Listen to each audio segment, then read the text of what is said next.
Welcome.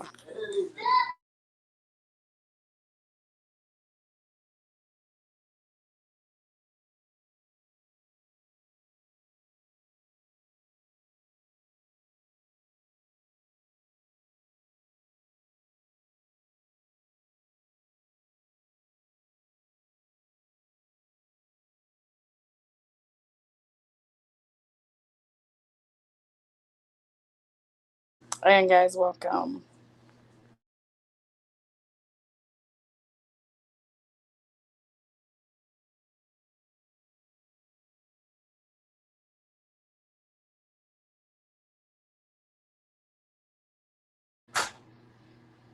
Let's get this party started. Yep, just a couple minutes early here.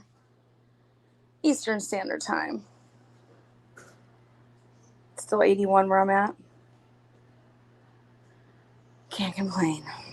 Again, hello everybody. Hopefully everybody's doing well and amazing. Hello from Australia. Yes. Not even sure what time it is there. Again, hello to the mods in chat. Thanks for being here. Hello to some new names I see. Yes, I was there. I was on that channel this afternoon for a little bit. Love always a good discussion. Again, welcome to Truth and Transparency. Thank you guys for being here. Tonight I'm going to reverse things up a little bit. And you tell me what you think, and I'm going to tell you what, if the evidence in the discovery can support that.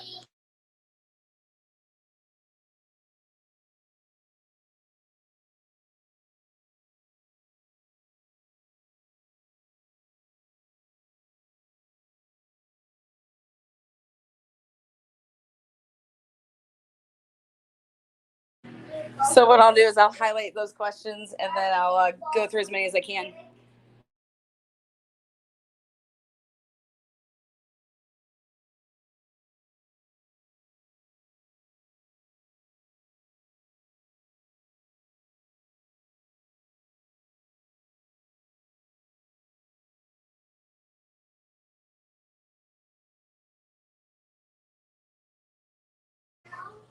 It's okay, baby.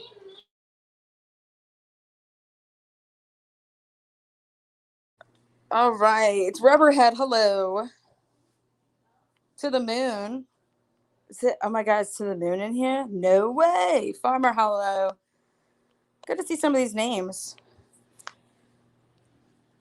It's nice to see non-alts arguing with each other. So thank you for that.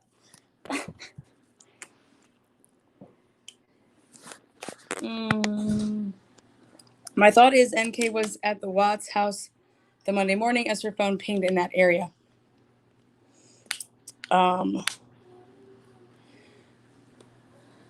Yes, obviously everybody knows about that ping that happened. As far as what tower it is, there's multiple towers. So to know the exact locale of that tower, we don't know that.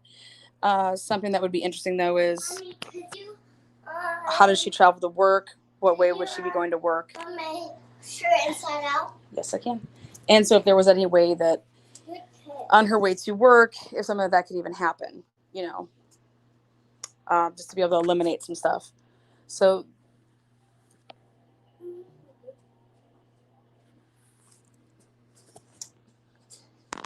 I do think it is obviously suspicious the day of the murders that a phone call would happen like that and it ping in that area and all that stuff. Here it is inside out now, buddy. Do you want it inside out? Yeah. Or do you want the other way? You want the right way? Yeah. The right way. Okay, right inside out. Right in. What is inside in? Inside in.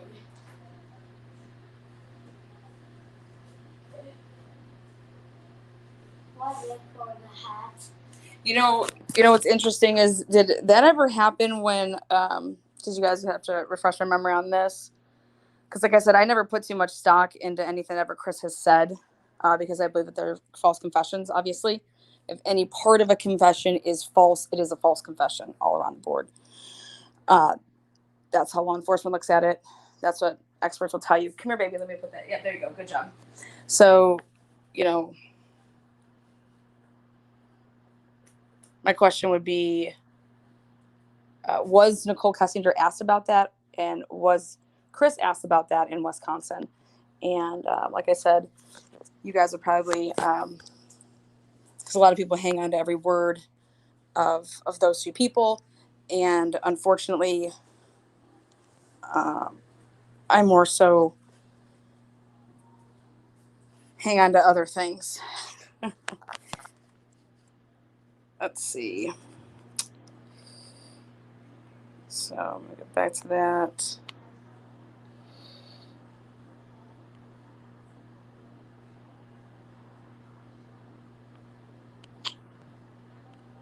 We got some people obviously saying that they don't think NK was there. We got some people that think NK was there.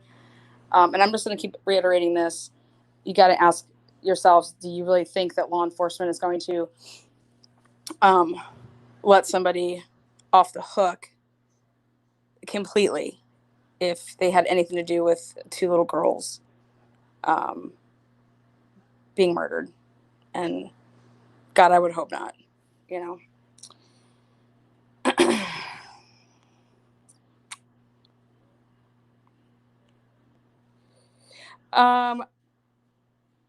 True or false, saying her phone only pinged in that area one other time when she visited at Chris. I don't think there's enough information to honestly render that. I think that they know that answer. But there's more to just, an expert would testify and say that if cell towers were busy, if cell towers are busy, then stuff could like hit off of a different tower to bump it. But I want you guys to take out the cell tower. What I want you to look at more so is like the actual fact that there was a call. There was a call that early in the morning, to Jim. So, why would, let's say that the call didn't have that origination on it. What do you guys think about that call then? Like, how much play is in it that, go back and look at all the mornings with Nicole Kessinger's phone. Is she ever calling Jim, that early in the morning? Was Jim the last person that she called that night? How could it be, a butt dial that, it hit? But again, then all the people. So that's kind of, I would take out the where this call came from or originated from. And also just look at the fact that there was a call that early in the morning and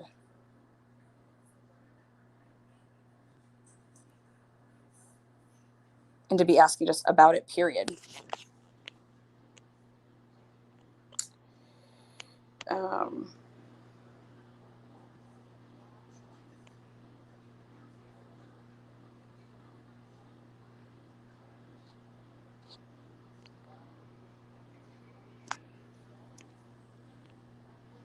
I'm just reading these. And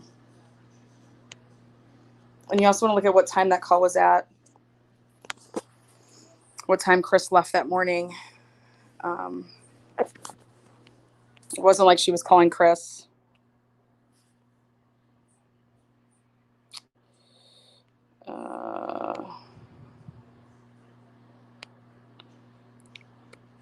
We all know that NK was not fully investigated. Once Chris confessed, it all stopped. I definitely don't think it all stopped once he confessed. Absolutely not. And if you gotta have to remember this, when he gave his confession in that room, his confession was that Shanann killed the kids and that he killed her. So you most certainly believe that investigation did not stop, because then they're going to be working on, this is his story. Now we have to obviously continue to investigate to prove that his story is BS. So anybody that wants to say that the investigation stopped when Chris Watts confessed in that room that day, well, then that just makes no sense. And it didn't stop. Look at all the people that they talked to after Wednesday, 8/13. A shit ton. Was Jim at the sand dunes with Chris and NK? No. Everything on my end says no. He was not. And that as far as Jim goes, and this again, this is coming from Cindy that told me, Cindy and Ronnie, is telling me that Chris drove NK to Jim's house one time to pick something up. She ran, she got out of the car, she ran into the house really quick. They were there very briefly, and then got back in the car, and then, left.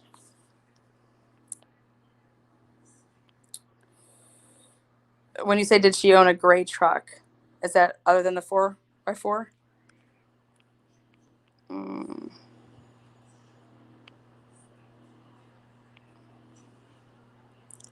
I'm too tired to think. Atlanta's making me think.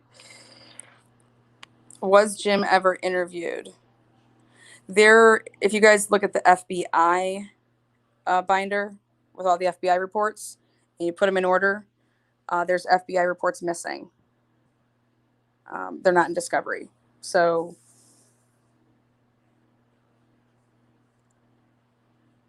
that's telling to me. Could Jim be one of those? Maybe. Obviously, it's a possibility, but there are missing reports from the FBI. There's missing CBI reports.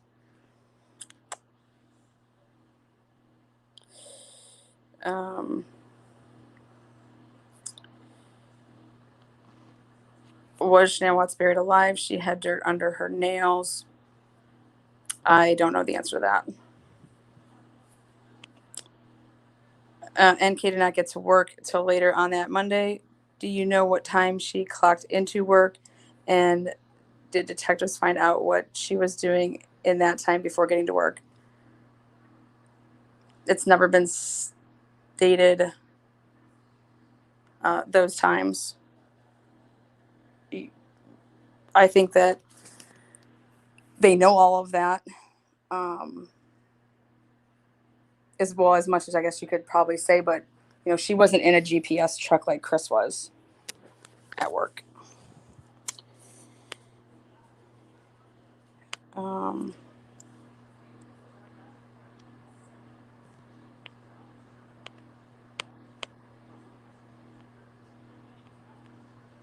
Hello.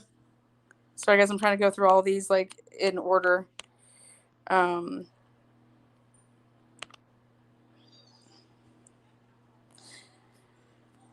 Do you believe NK gave Chris the oxys to drug Shanann to induce?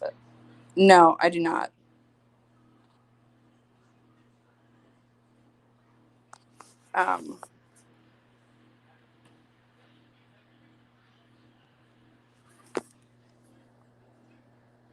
No, and I think that all the toxicology stuff came back. And the one thing that Jane Fisher said to me about the tox reports is that the BAC level that DA Rourke went on to talk about and say that it was from decomposition. Jane said, what? No, that's not true at all. That would not, they've never heard of that before. They've never heard of someone trying to claim that. So now it puts back into play, why would somebody's blood alcohol level be, what's that all about? Because Jane to my face told me, absolutely not. That has nothing to do with what DA Rourke said. Again, you have to ask yourselves, why did they go ahead and re-interview everybody? They re-interviewed everybody on that Thrive trip and asked them about alcohol consumption. Why are you asking everybody about alcohol consumption? Well, because you got her screening back. That's why. And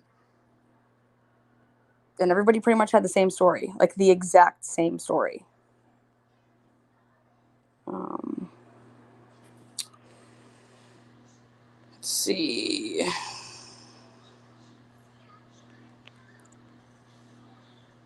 Yep, they never took the fluids, but I'm sorry, but I'm going to go with Jane Fisher on this one. I because I thought it was horse crap back then.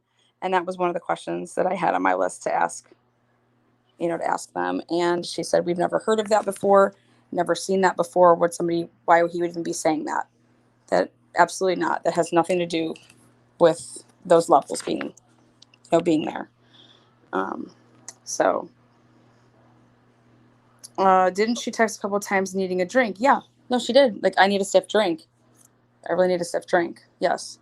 I did talk to Cindy about it, about like drinking and stuff like that. And know that Shanann, like, I mean, rarely, maybe like a glass of wine, stuff like that. But you have to ask yourself, how much was Cindy and Shanann hanging out? And the answer is, not. You probably count on your hand. Here you go, Callie. It's nearly impossible to induce a miscarriage at that. I agree. I mean, think about all the drugs that people do. And think about back in the day, people's parents were smoking and drinking and partying, hence the baby boomers. But her taking oxy, even if she did, in which, guys, it's not there in the system, so it's not in the children's system either. So that whole talk about the oxy, I think it's unfortunate that somebody made a live and talked about that.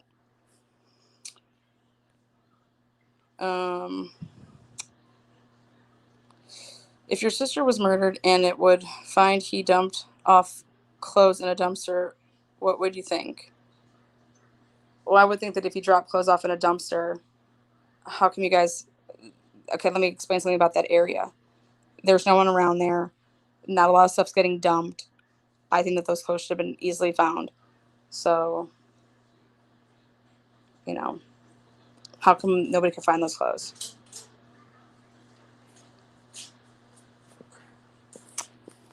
Let's see. Oh, sweetness. I'll take one of those. What do you think about these idiots on YouTube saying all this outlandish things about this case? I think you hit it right there. These idiots right there. These idiots. They couldn't tell you their ass from the hole in the ground. So, and they're being reckless.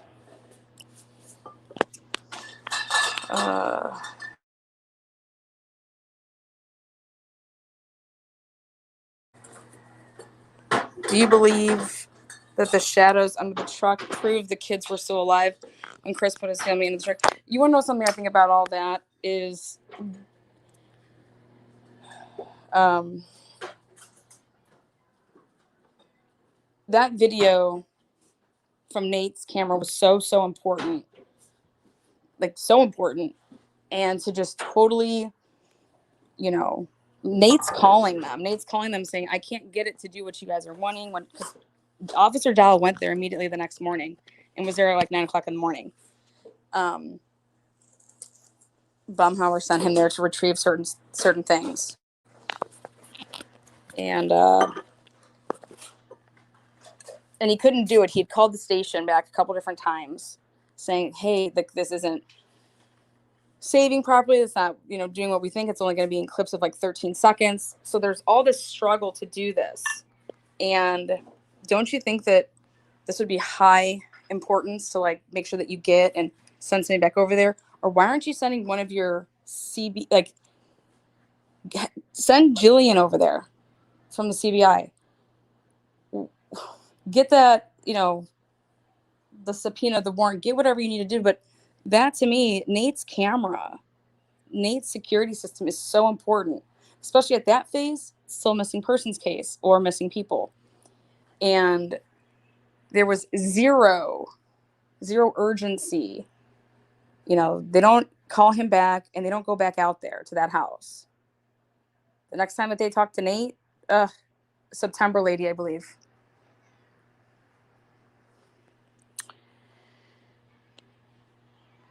Let's see. Lana, remember the police footage of them going through the bin in the basement and the cop pulls out a pill bottle. I swear it was a box of, you know, obviously there was a bunch of those bins. We all know what bins, like everything was organized, a bunch of stuff. There was a bunch of Thrive down there. To say what it was, that would be, you know, somebody guessing. But I think that stuff should have been in evidence if it was important.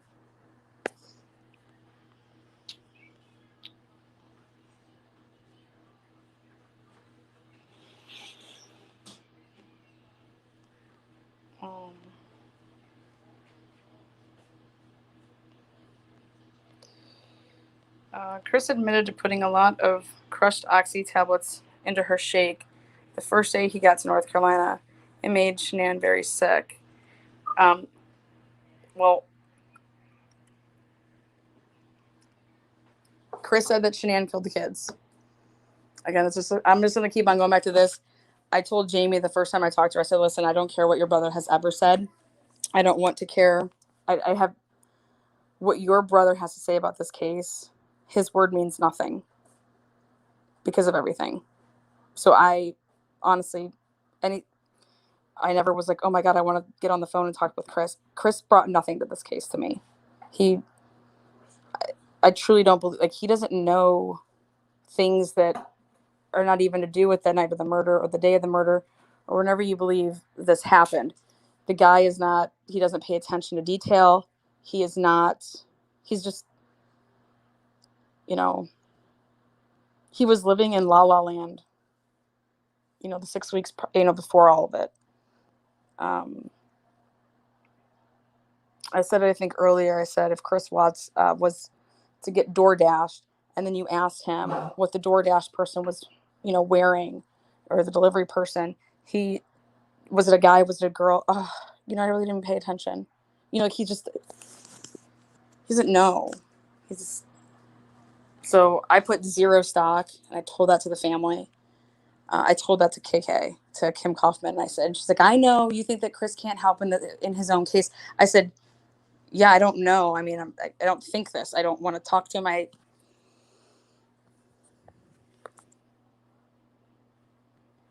He doesn't know a lot of things because he didn't pay attention. But that's like him in like life. Like,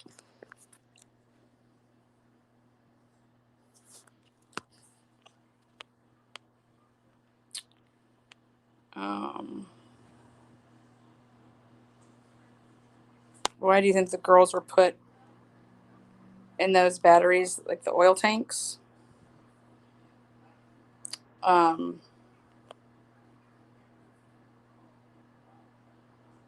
be speculating on why.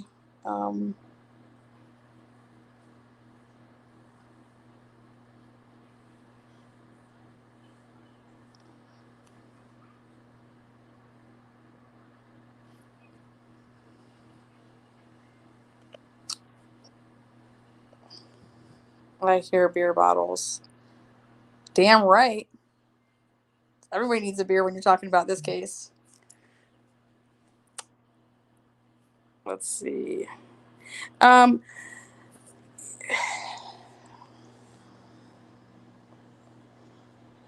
you know,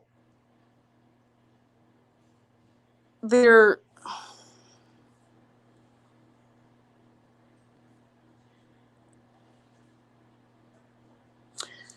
for people to ever say that was part of a plan.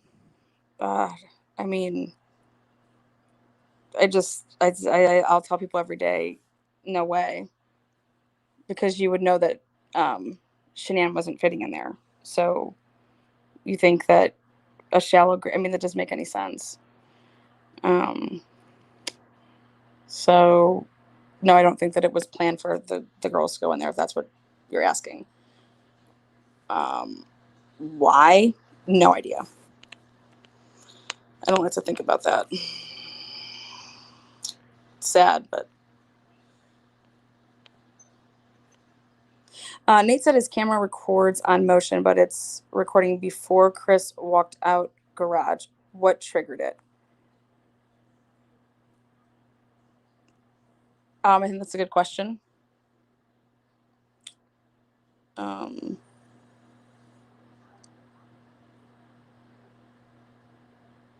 So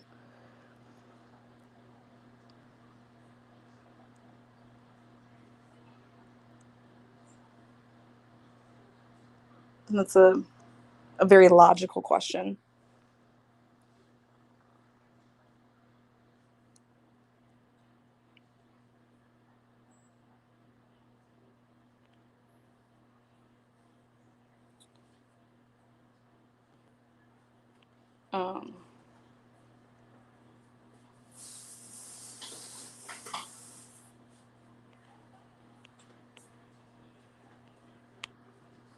Thanks for the thumbs up there. Oh, let's go back to this. I really like this question here. Let's use logic here. Number one, the video is only starting there from what we can see, and it actually, there's other stuff on it. Number one. Number two, a bug flew at the same time that Chris opened up the garage door, or just, there a couple of seconds beforehand to catch that.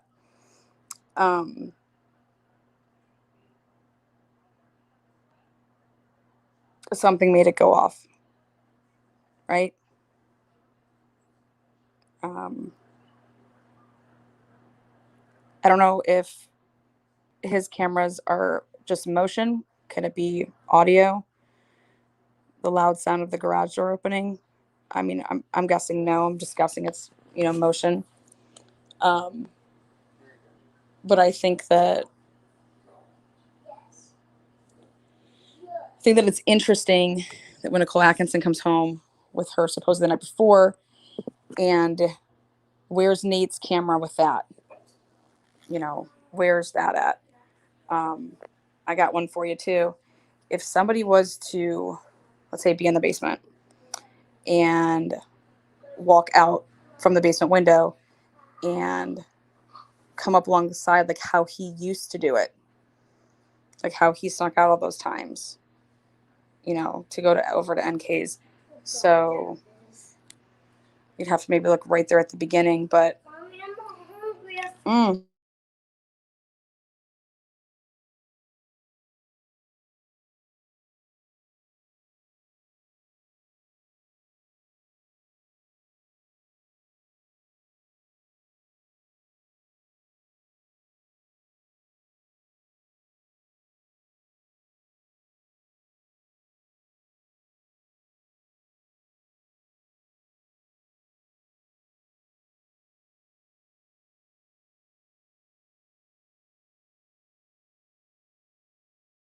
hang tight 1 second.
Sorry, we got grown boys over here.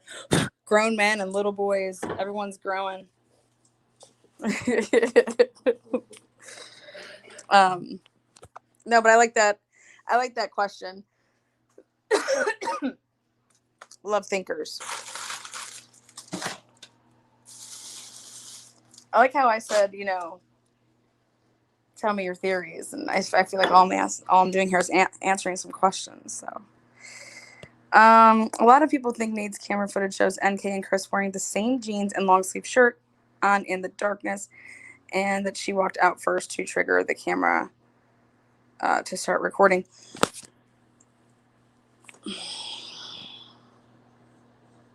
Then she must have been running. I mean,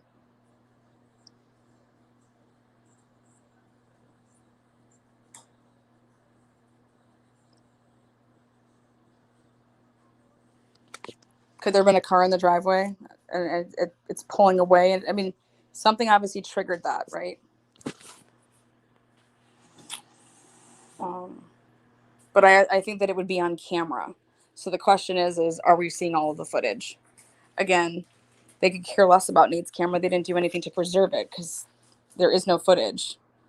Whatever you see on those body cams and everything that was recorded on cell phones, that's all there is, because these idiots didn't do their job. So there is no, or somebody deleted it on purpose.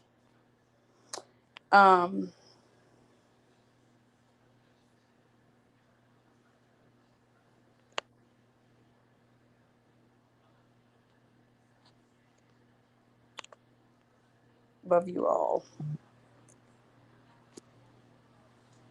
He doesn't know the details, Lana. The guys, but that's different. That's different. That's a work. That's working. You're working on something. You're doing your job. No, I'm sorry, but this guy, no, he doesn't know details. Like, didn't he mess up what they were wearing? The little girls were wearing for nightgowns for their outfits. Like obscure stuff like that. Like being a mechanic and knowing your job. That's totally different in my opinion.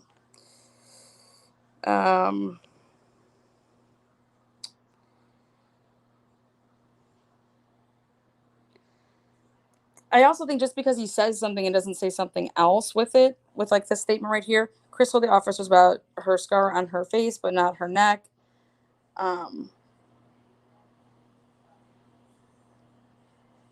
Chris is the type of person you would have to sit down in a chair and say, like, if he says, okay, yeah, no, we went, why doesn't he mention that he went to Target and bought a gift for the birthday?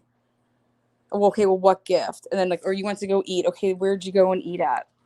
Did you have lunch that day? Okay, so where'd you guys go? Like, you have to, like, he's just going to answer a question and just, he's not thinking that you need to know every single detail, like, about something. And I realized that when I was talking to Ronnie, because I was asking him a shit ton of stuff. And I'm like, has anybody ever asked you this stuff before? And he's like, no. I'm like, what? And like, I literally just remember me and him having this conversation, and I was just like, what do you mean no one's asked you this in-depth stuff? No. And he's not lying. They didn't ask them anything.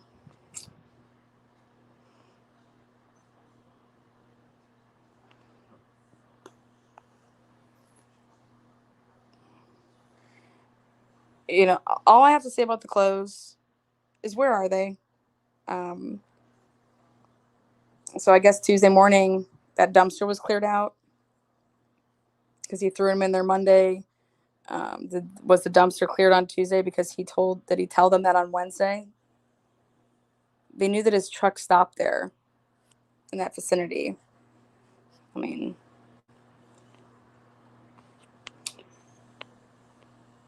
Lana, I know you're all about the facts, but with the facts that you have, can you pretty please with sprinkles tell us what you think happened?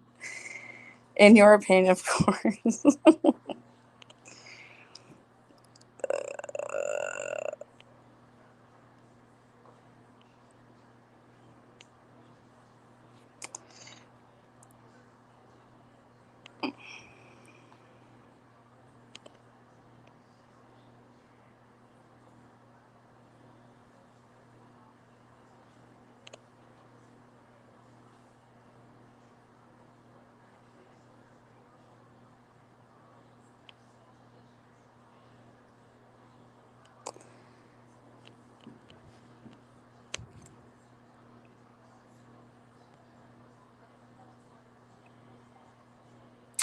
This is where I'm going to disagree. And this is how I'm going to say that this is the only thing that would make sense that this was a premeditated murder. You need to have another car involved. If you're leaving your house with your family in your car, your truck, it's GPS. Okay, so they're going to know everywhere you go. You have to make a switch. You have to, somebody is, driving a car where then you are, switching, meaning putting everybody that was in your vehicle into another vehicle, and then they're going the opposite way and then taking, wherever. But if you're driving your truck to work, it's GPS, and it's to know every stop that you make and where it goes. How do you think that you're ever going to get away with a premeditated murder that would encompass taking them to and doing what you did? So anybody that says that the plan was to put the girls in the oil tank, I'm going to completely disagree. I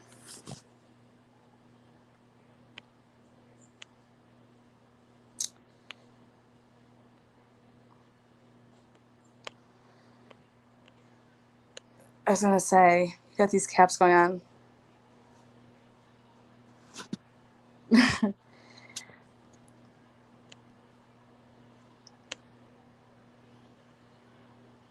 Why would you need to go back for Shanann? Why would that even be what you would do? Why would you? That makes absolutely no sense that you're going to think that you're going to go back there when you don't have to.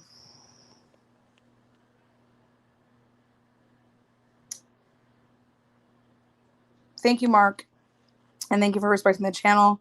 I think that changing clothes, throwing clothes away, if that's in fact what happened, how do we know that's what happened? Wouldn't it be easy to tell if that's what happened? What was he wearing? Melissa Parrish, all of his work people. What did you see Chris wearing? Okay, then you see him being interviewed. Then you see the body cam of the cop. Is this what Chris was wearing when he was at work? Yeah, that's what he was wearing. Remember, because they said, Melissa Parrish said, oh yeah, he was wearing baggier jeans than normal. And I'm thinking, how does Melissa Parrish know really what Chris was wearing? She was just new to everything. Like she was a trainee. She literally saw Chris 6 times. I did the calculations of it. But no, if you're saying that you think that he changed his clothing before everybody arrived that morning on Survey,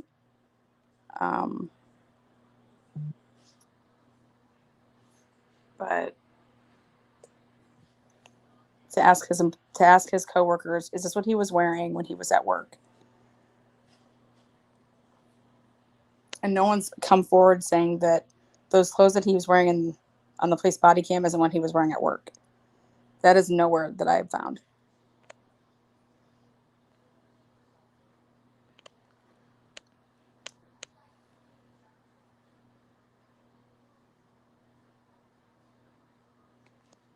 There's a lot of talk about the shirt, and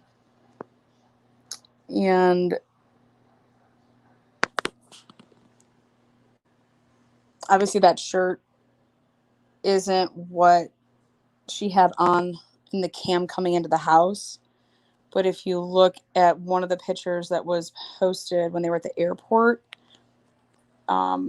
taking a look at the shirt that she was wearing when she was eating dinner at the airport, is that the same shirt that she is seen walking in on Vivint?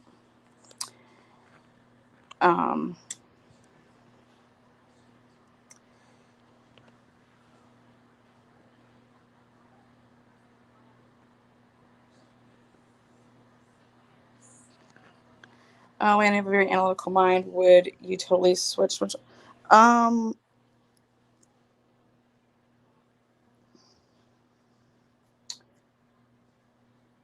Me looking through a discovery is not going to be the same of me, out and about. but I can definitely tell you that, I mean, I pay attention to my surroundings, and I have a photographic memory though, so.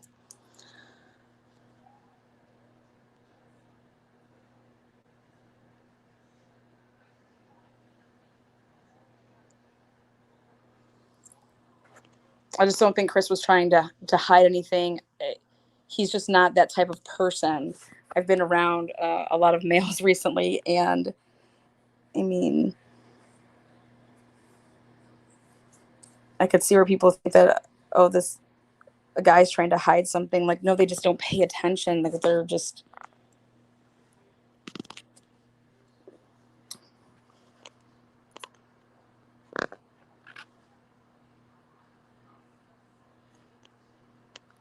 We're talking about a man that Googled when to say I love you.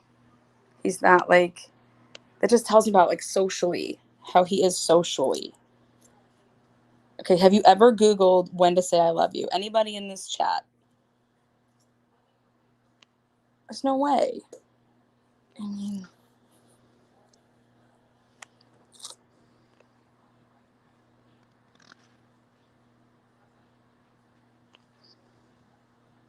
we have a theory. My theory is Chris Watts did all of this by himself. He had plenty of time.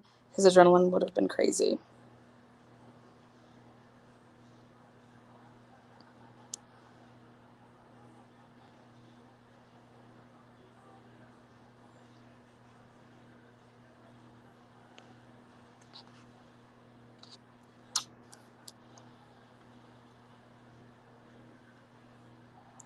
Yeah, I've never tried to dig a ditch. I've never tried to dig a hole, or shell grave. I do know that it'd be really risky if kids are in the backseat awake and you're making all those phone calls to try to talk to work employees, that they wouldn't hear them in the back.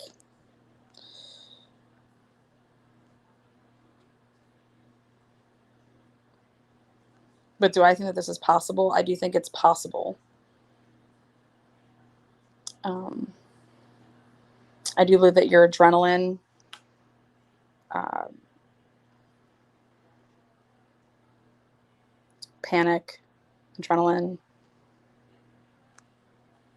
shock.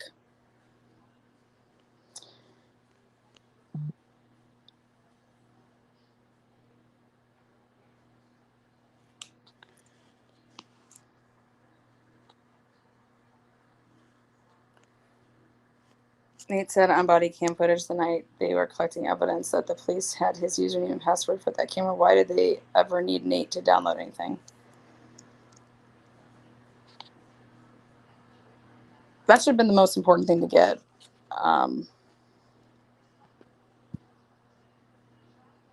And then you just wouldn't want that date. You'd want as much as you can go back, because you'd want to see like patterns of behavior, and let's see if we can see Chris, or NK, you know, coming earlier that night, or what about the days leading up? Like, I mean, just as far back as you can go, you'd want to get all of it. You'd want to get as much as you can. Lisa, I mean, especially after everybody was found.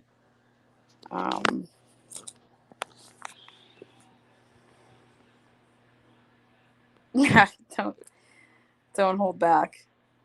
He is dumb emotionally. Now, when it comes to actual things, he would remember. I'm sorry, but I disagree. Um, about, him not realizing things. I mean, how do you not realize that? How do you think? How does Chris Watts think for one single day that Shanann makes just as much money as he does? I mean, how could you ever think that? No, that's just what he was told. And then he just, okay. But then when you have no money, and you just simply, if you're so smart and you're so like paying attention to details, yo, Shanann, we make $15,000 a month, and our bills are 10,000, and we can't make these payments. We have an extra 5,000. You know, you don't think a guy that's paying attention to detail. I mean, this guy, yeah, Shanann makes just as much money as he does. What? How could he possibly think that, knowing that they're not ever, paying bills? I mean, was she hiding the mail from him? Was she hiding every single financial piece possible? I mean, so I think that puts the whole quash on the fact that as Chris Watts pay attention to details. Chris Watts told Graham, told Nicole Kessinger, and I think it was Nicole Kessinger that filled him in on all that. Filled him in on, no, if y'all are making $150,000 combined, no, y'all would be fine. Even, you know, all this crazy stuff.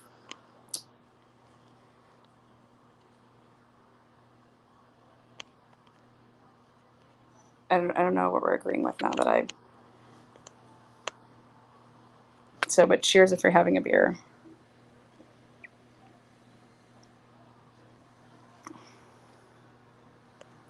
Yep. Why not let him FaceTime with his parents?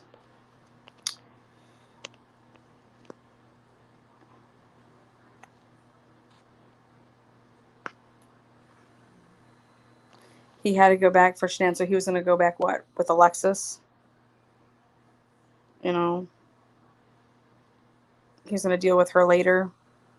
So the plan all along was that he was, you know, or maybe somebody else was going to go deal with her. And then they said, I'm out. Possible. Absolutely possible. But why would you go to a crime scene twice or a dump site twice? That wouldn't be part of your premeditated plan. That's all I can tell you. And if it was, then talk about a fucked up plan, because that's just pure stupidity. Sorry that I'm asking these horrific questions. It's okay. I still love you, girl. I couldn't tell you what a coworker of mine was wearing. Yeah, and I kind of just like debunked everything that she was talking about. She's talking about Moses Parrish here. Oh yeah, I know that you didn't mean any disrespect there, Mark. Love you too. Let's see.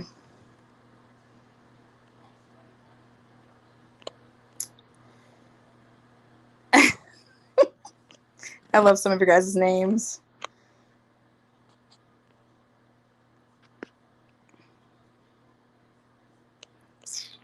Again, I completely disagree that would ever be the plan to do anything there, only because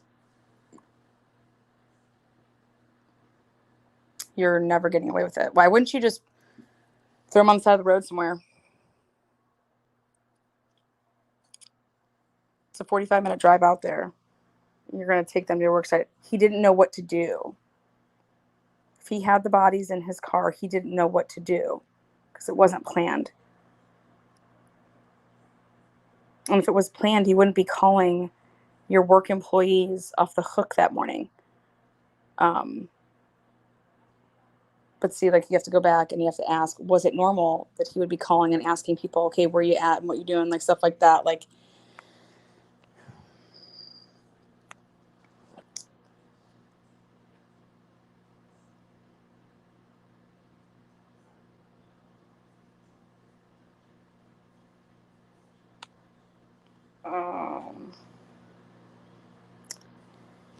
I'm not disputing this being found in a new top and only underwear tells me. This is what I have to say about the top. Who would ever, okay, so you come home because at the airport you changed shirts, okay? So when you get to your house and you get in the house, then you decide, okay, I'm going to take off this shirt and put, you're going to get upstairs. Remember, her luggage is downstairs. So you're going to get upstairs and be in your room.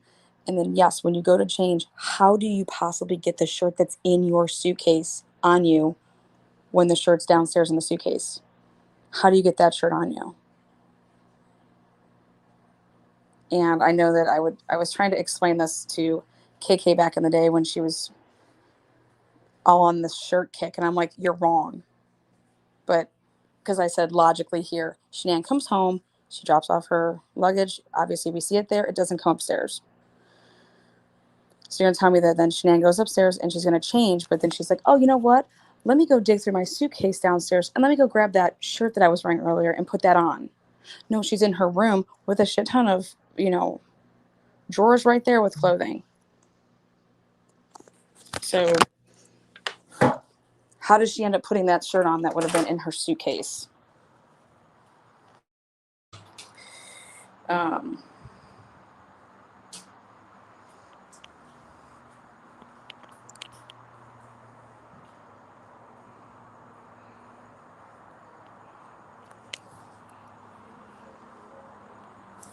Thank you, Jen. I appreciate that compliment.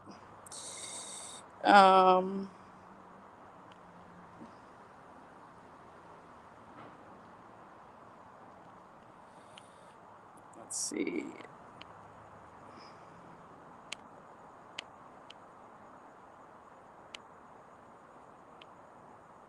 I mean, she would check on kids first before any closing. See, I have a question with that though too. Why would she want to try? Why would she take a chance at waking up the kids to check on them? Like, no, I don't. She had the monitors. I mean, unless you seriously missed them from the 3 days that you were gone, and then you needed to give them a kiss. But like, this is a woman that just found out that her husband of how many years is cheating on her. She's pregnant. She's exhausted from traveling. She doesn't want to wake the kids because, you know, um,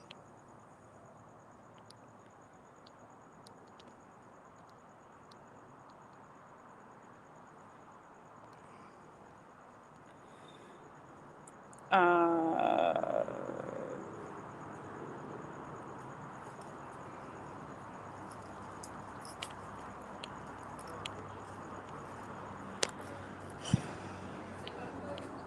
and I do respect your knowledge.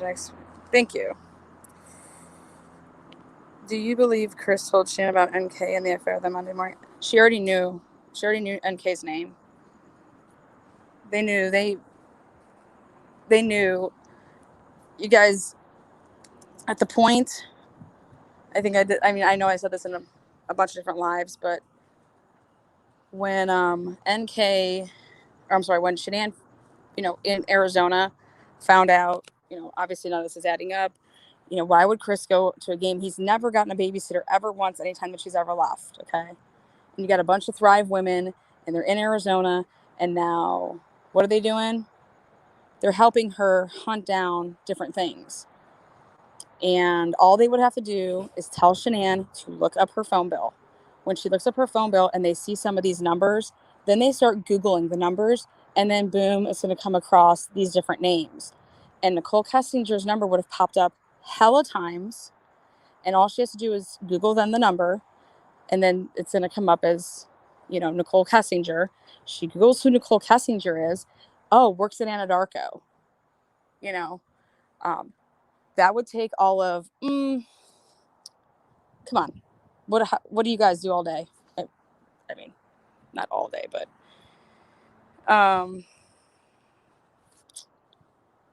so yes.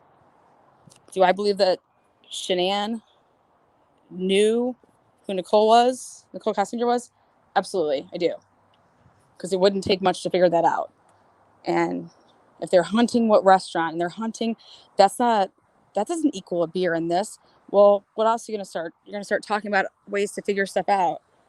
Are you sure he's not cheating on you? Like, did you check the phone? Did you check his phone? No, you don't have to check his phone like that. You can just look up where's your Verizon? Type in Verizon, go to your online thing and, do this. She was a manager of a cell phone store. She knows what to do. Anybody that's a manager of a cell phone store has, talk about knowing the ins and outs. I mean, Lana, your knowledge makes such a huge difference. Thank you for continuing to discuss it. You're welcome. So is it raining, Lana? No. Does it sound like it's raining? It's beautiful.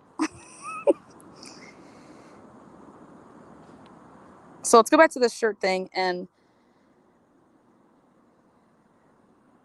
I think the shirt thing is interesting because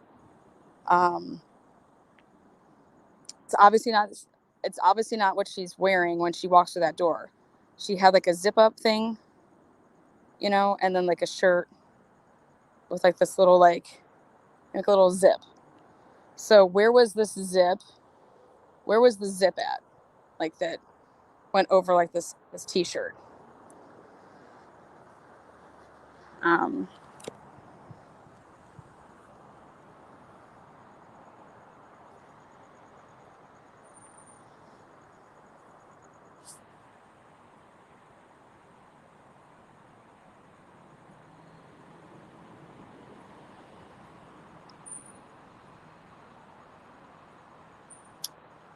is Chris ever going to appeal his sentence and have a full court case?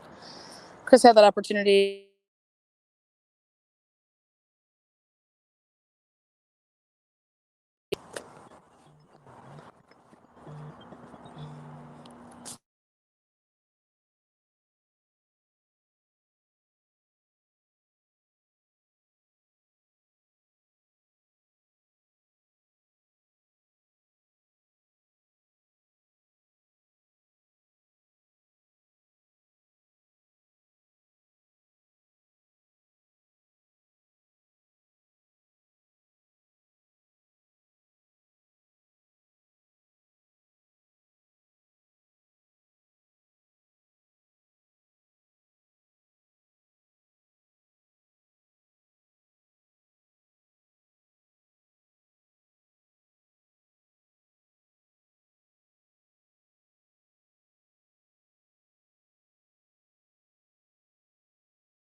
Hey guys, sorry about that.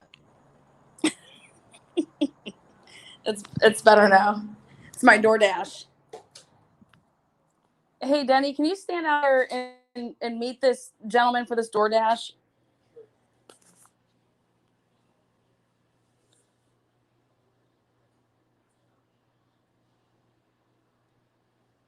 Yeah, the shirt. I want to know where the zip was. Are you talking about the zip or the actual shirt? And then, um,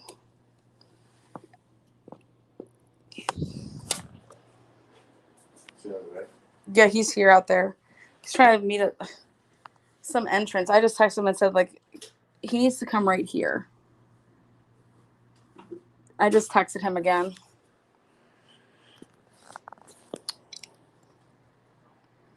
So, but yeah, I'll do an episode about that whole shirt thing because you're not going to take a shirt out of the suitcase to put on. Like your suitcase is downstairs, you're upstairs, and if you're changing, why would you be putting a shirt on that is in your suitcase downstairs? Like that's what I was trying to get through to KK back in the day. That it was, that the shirt that she was wearing at dinner in Arizona, KK said, yeah, she must have spilled something or got something on it because she took it off and had a different shirt on because the Vivint is different. I said, well, there could be a couple of reasons why the Vivint's different. Maybe it's not from that day, but do I think it is? Yeah. But I definitely know that I'm not digging through my suitcase when I have a bedroom full of clothing. Um,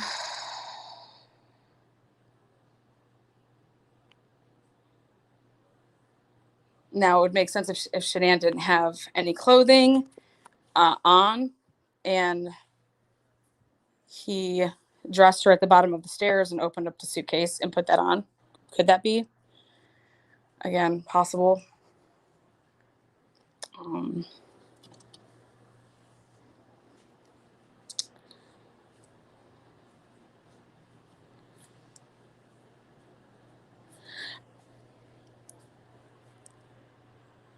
I'm saying that the shirt that she was found buried in, people are saying that she was wearing that at dinner in Arizona. And I said, well, that's not the shirt that she was wearing when she walked into that house.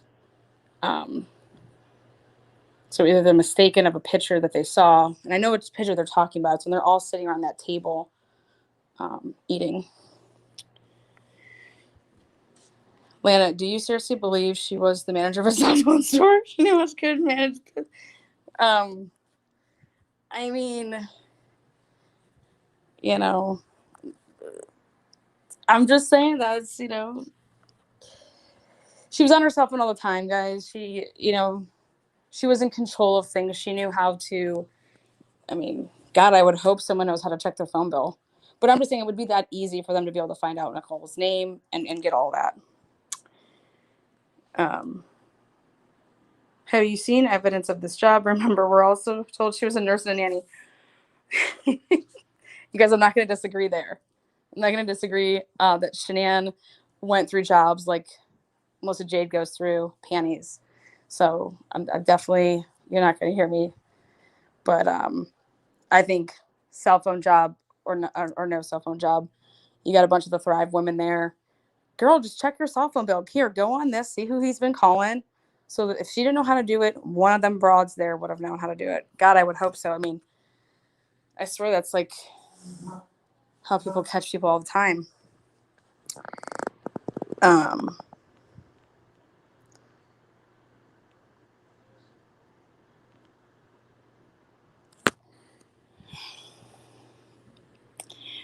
My opinion is this, guys. It's just not the narrative that we've been all told is just not the narrative. That's not it. So, I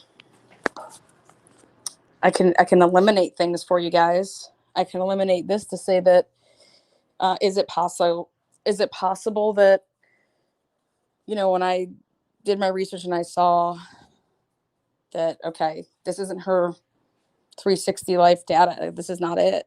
This is somebody else's, which obviously it has to be somebody in her circle, husband, son. And then I said, okay, well, why would she, not show the right data?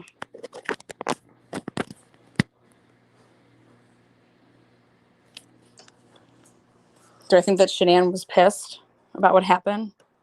Yeah, she's an Italian with a temper. She'll tell you that. She's told everybody that. Who was the person that was spiraling out of control?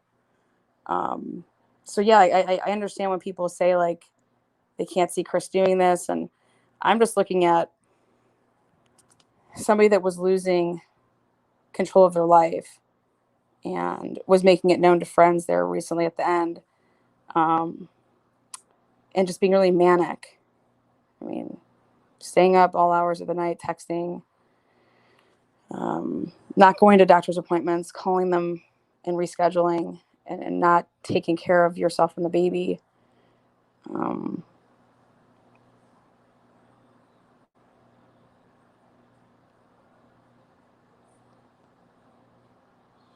I think there's a lot of foreshadowing of death. And so I just, in my opinion, either Chris did this all exactly how, Shanann came home and she was pissed and she told him a bunch of things like, hey, if I found all this stuff out, you're never going to see the kids. I'm taking the kids, your parent, like she just going on. If you think you're the only one that's been cheating, saying things to hurt him. Hey, Cece's not even yours, whatever it would be to hurt him the way that she's hurting.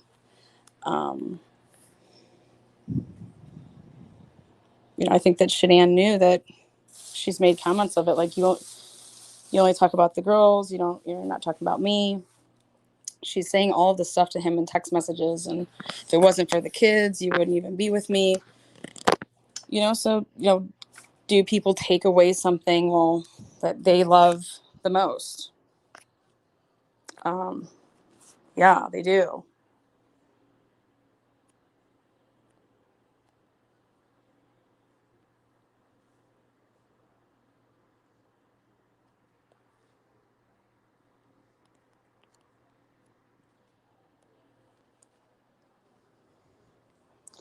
Um,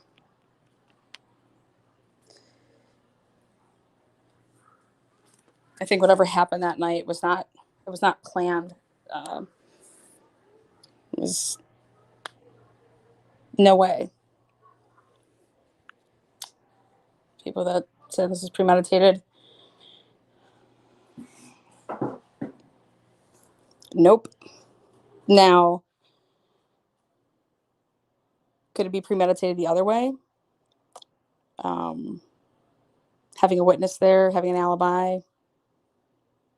Uncle Atkinson wakes up. You wake up at the same time, and you go into the kid's room, but Chris had already left for work, and you're going to blame him, and blame him for killing the girls, and so that you can get back at him. I mean, it just, when you want to talk about like motives and reasonings, and what motive did Chris have? And I know everyone's going to say NK is the motive. NK knew about everybody. NK knew that she was pregnant. NK knew about the girls. And NK tells you that. What did you think? He was just going to come home? Like, that I wasn't going to ask him where his family is? And I was just going to be like, that's okay. Yeah, I don't know. That just...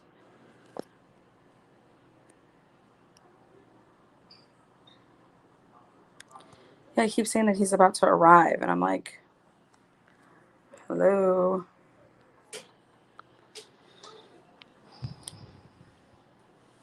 I think it was a tragedy.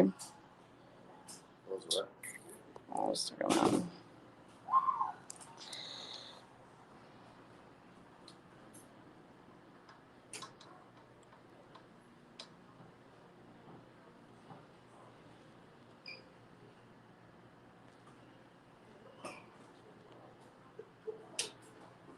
How you doing?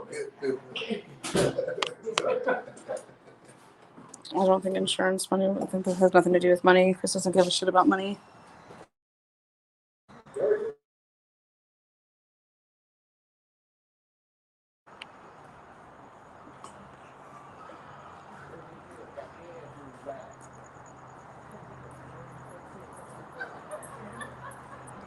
Right around, look like.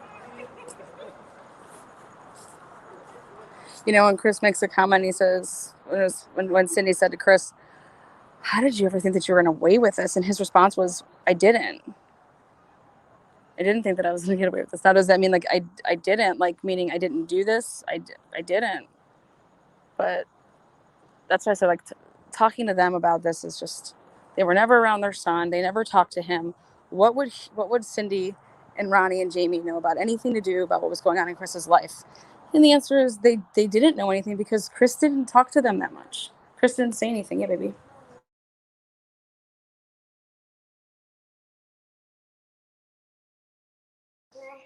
Here, yeah, go ahead. Go. Denny's right out there. Um,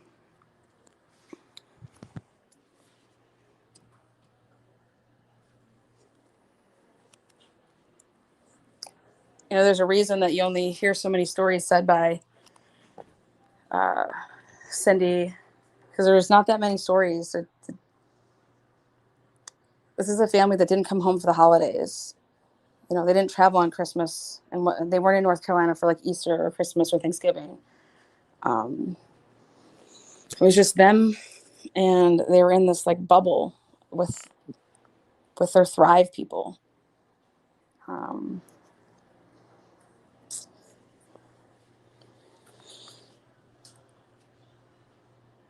It's really sad. Yes, I believe that this was not, as far as Chris Watts couldn't plan a day date, okay, let alone a triple, quadruple homicide.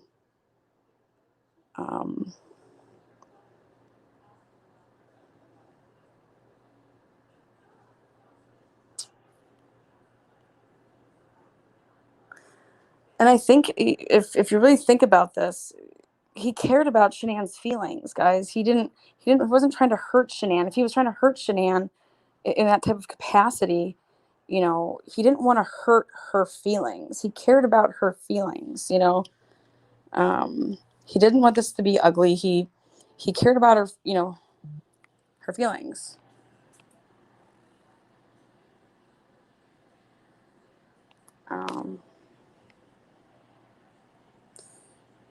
My bunny ears look huge. They're also real. Let's see.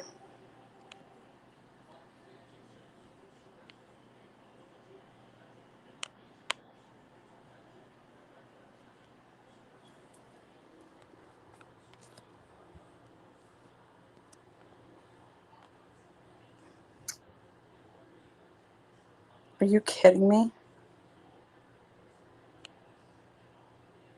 He's joking, right?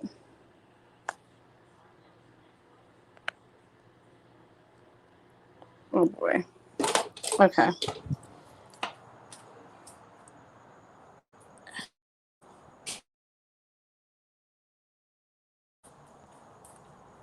Hey, Jax. They left. You're gonna have to take the car. They left it at the other They left it at that other. At 25001. He just took a picture and sent it to me. That's where they're at? That's, yep. They like did like a drop. He like pinned it. Like doesn't make any sense. Like So this location. You dropped it at the door? Look at this. Where is this? See, like we're over here. Right there? Yeah. Okay, look at. This is where it's at. Right there. Those are the coordinates. You guys want to go for a scavenger hunt? Yeah. Let me see. There's the coordinates. There's the coordinates. Like, are you kidding me? We're doing a scavenger hunt? Closer. And he put it in front of some random door. Swear to God, he like sent a picture and everything. So what do we do? Here, I'm gonna put the coordinates in your phone. No, you come with me. Oh, that's fine. Get the keys. God, what is this? You guys were on a scavenger hunt, looks like, while answering questions. Oh my gosh, too funny. For a bag of Chick-fil-A, ready? Yes. Who said we don't have random fun?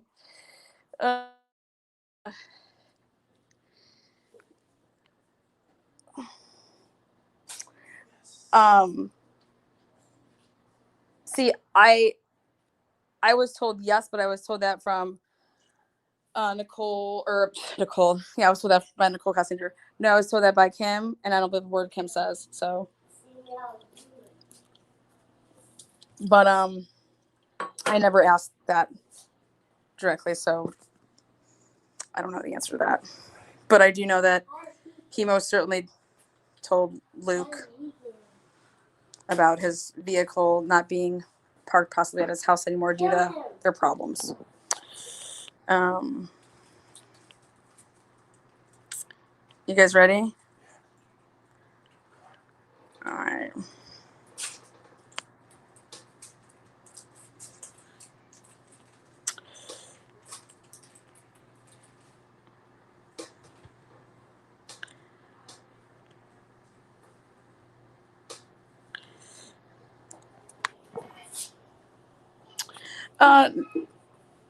No, I don't think that was it.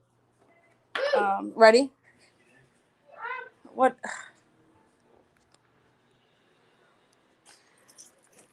I think there is maybe a little something with why he paid without using the gift cards that night before, though. because he had 3 in his wallet still. Why wouldn't you just try to cash them all out? There was over $20 in gift cards. Throw them all out there.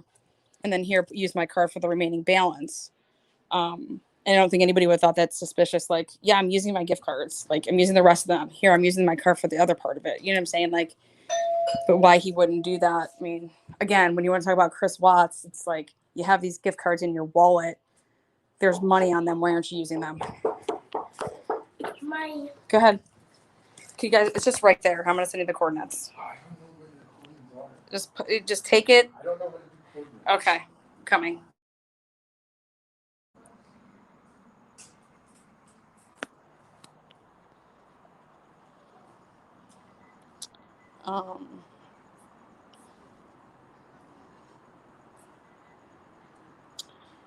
That's what Cindy said on another channel, that Chris chose his family on that Sunday night.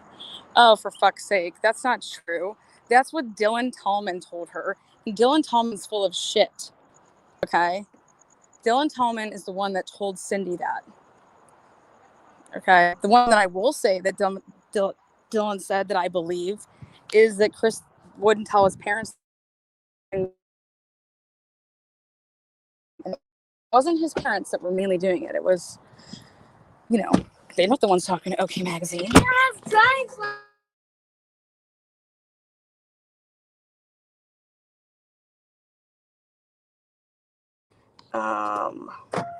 Let's see if this is gonna work.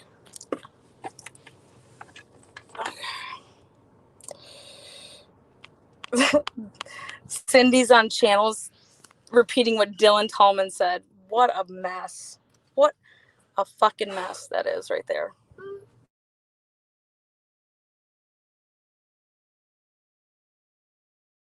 Jeez.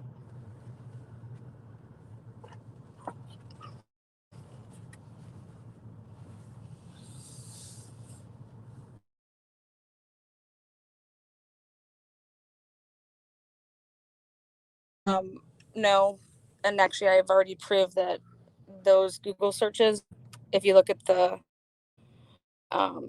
web, her numbers are going backwards. Those are not, that Google search happened at that time or on that day. So I've already shown that was the gang unit lying some more. But no, she didn't look that up on that day. It's completely out of order and everything, and it's going backwards. It's a mess.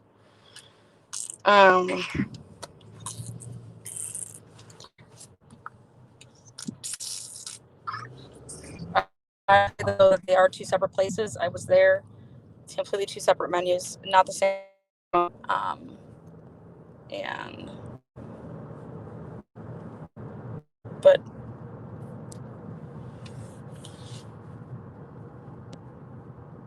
that would be correct. And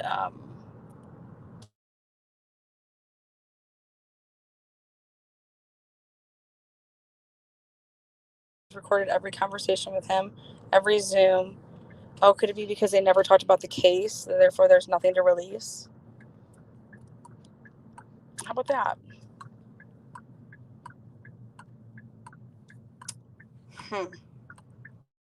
That. God, I remember back in January and February of last year when Ronnie calls me and he's like, hey, just so you know, Chris took Kim off his list. And I'm like, what? Yeah, so he canceled the Zoom. And I was like, this was right before Denver. She is going to lose her mind. I was like, oh God, here we go. And I was like, he just did it on his own. I talked to him today. He told me, he's like, I took Kim off my list and I canceled that Zoom. And I'm like, oh my God, here we go. Like, I had nothing to do with any of that.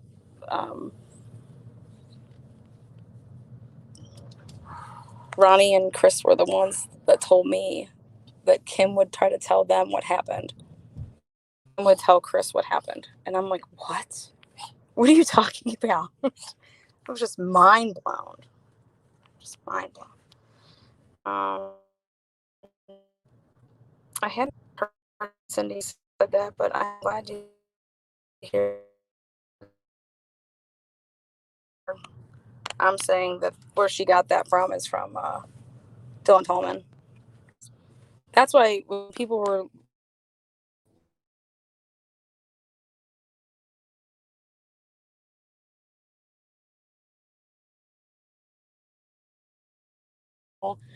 and stuff that I knew was not true, I'm not going to allow.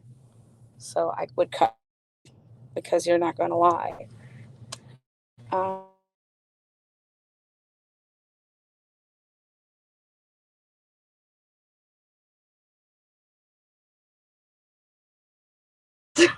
Riding along in my automobile.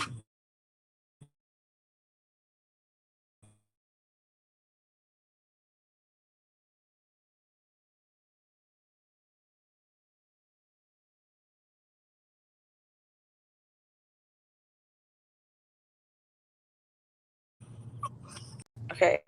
Oh wait, it's the next one.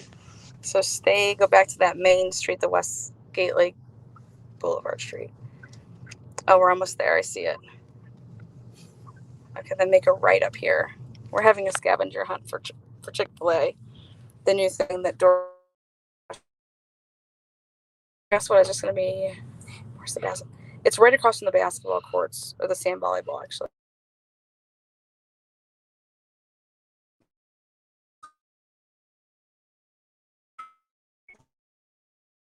Knew that the cards were the Anadarko cards. No one's embarrassed at that point to use cards like that. It was like she knew that he was using the cards that he was getting from work. Like you get like it wasn't just like, oh, here's $25. They were large amounts. So let's see, we got to be approaching. Okay, we're almost coming up to it. Keep going. Keep going. Keep going. Yeah, it's deep back here.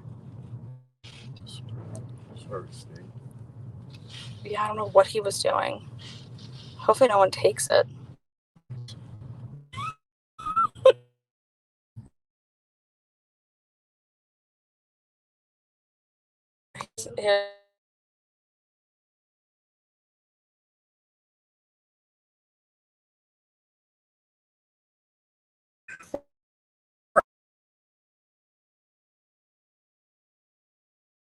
Oh my god. It's.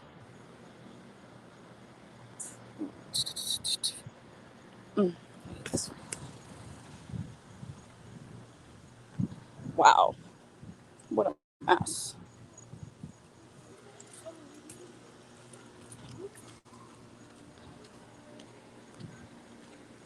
Oopsies, this way. I have so many questions on this case. Let's see. Do you think when NK told Chris to pawn the very expensive engagement ring, it was because she already knew she was? No, I think the.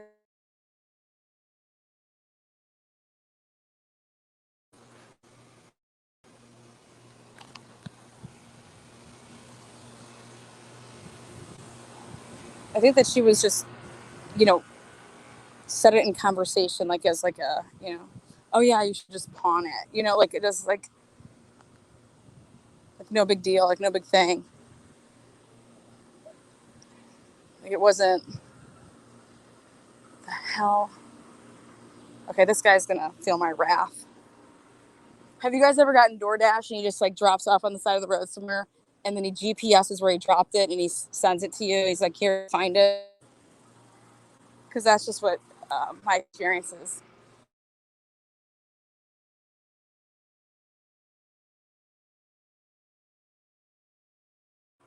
It's like something. One more.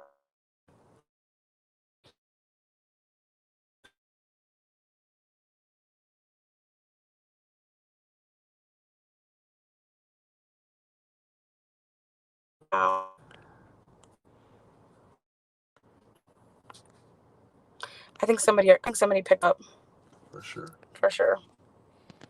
All right, I'm gonna text them and get one out here. Do you want? We're just gonna grab it. We'll just pick it up ourselves. Okay. So maybe it's just right here. Like, I mean,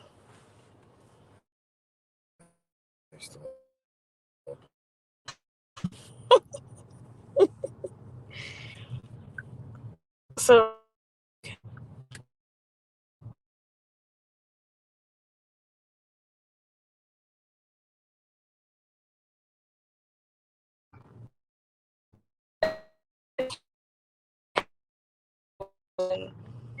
he calls up his I found the ring. Like, I mean, and they're gone. Like, and I think it was, I mean, I don't know if you're immediately going to think, like, oh my God. When he tells you that would be no surprise to her. He's told her. And so, as far as and they over it, and then she, left the ring. Like, obviously, he's going through a separation, a divorce, whatever she thinks at that point. But I just think that people are hanging on to every little word like it's. And can you imagine the conversation you're having? Friends?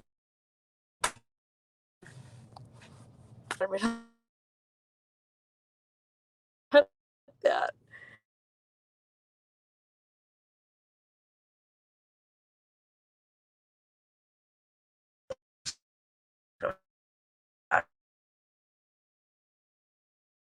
Here. I have to go back to them. I don't have any of I have nothing on me. Can you just run in right over here, Jax? You want something from over here, like the market? Say all that again, please. Yeah, just 1 second.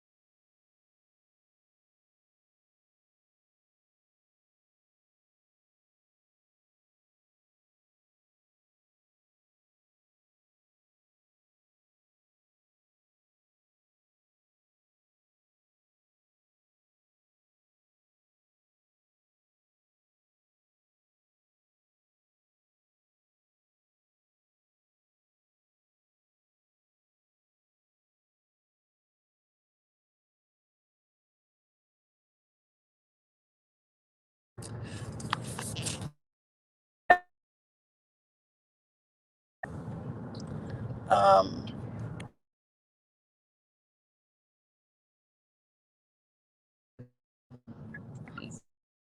to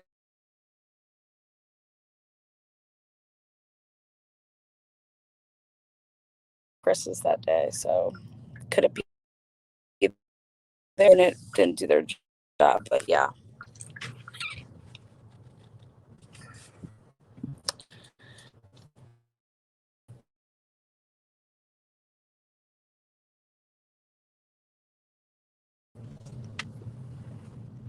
That's just a coincidence. I don't really believe in coincidences, but I also don't believe in the gang unit. I don't believe that took up 20 timeline transactions. But I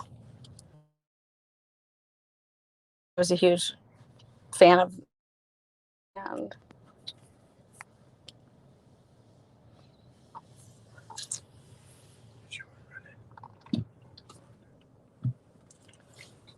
yeah.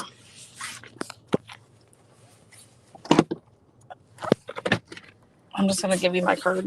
Just sit with please. I don't got shoes or anything on. Um,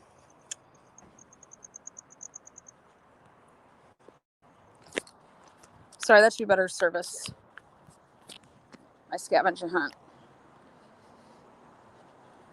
Do the Watts believe he killed them? I Honestly, I don't know what the Watts believe. I think it should be more about the girls. I think they should want to know. They have the right to know. It's their grandchildren. And that's what I was under the impression that we were doing, going to Denver. Had nothing to do with Chris Watts. It's about Belle and Celeste.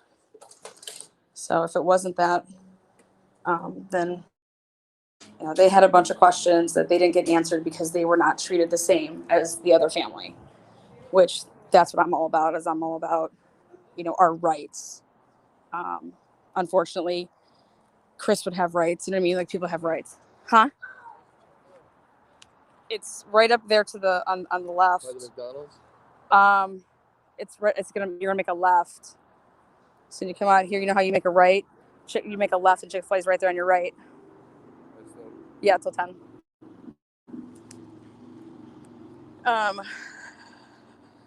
Chick-fil-A 1 hour lines.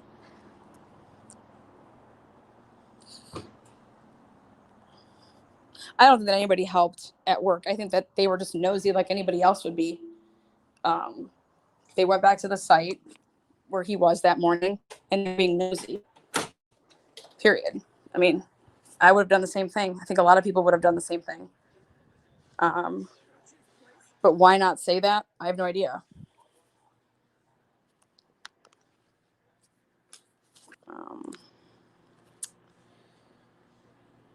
Yes. They're going to feel my wrath. Did NK ever say where she was on Monday morning because she didn't clock in? The only thing I ever heard about that was that she wasn't obviously feeling well, and that she hadn't been feeling well on that Sunday. So, and then usually people that aren't feeling well, they're usually not up on the phone all night though too. So, again. But it is, to just be laying around talking on the phone.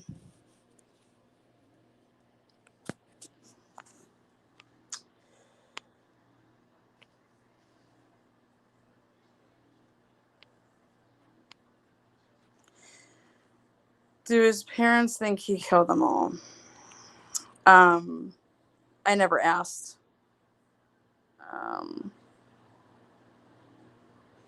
I never asked them. I mean, I don't think any parent wants to believe that their kid is capable of something like that. I do know that me and Cindy had a talk because she apologized to me for continuing to talk to certain people that she shouldn't have been once we obtained those lawyers. And but she said that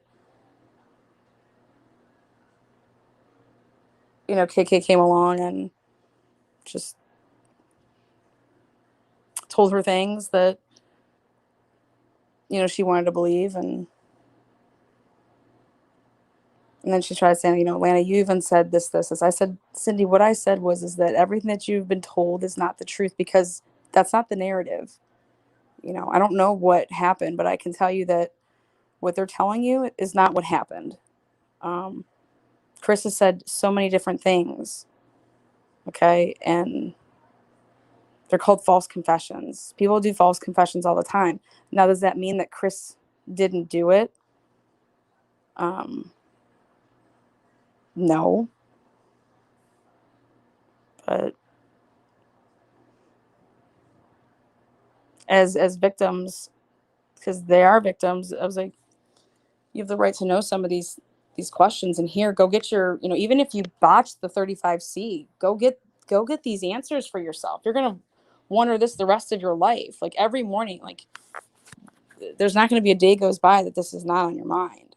So pay the money and tell Chris that to do this for you guys, can he do it for you guys? I mean, it's, you know, if you believe in your son's innocence, if Chris is telling you that he didn't do this, I was like, I don't know what he's telling you. I'm not there for those conversations, but I was trying to be a voice of reason, to give them guidance on, you know, here, you got these lawyers, just let them do their job. If money's a problem, talk to them and see, you know, what some options are.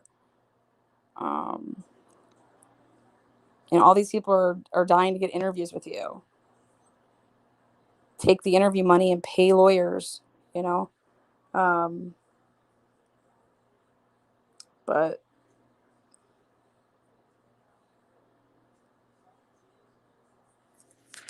yeah, so Cindy said she apologized, and she said that Chris told her.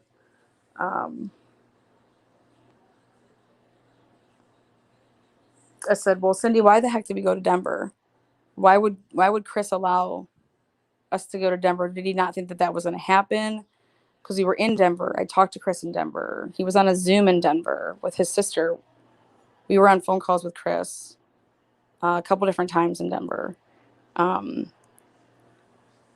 know, I talked to Chris a couple different times after Denver.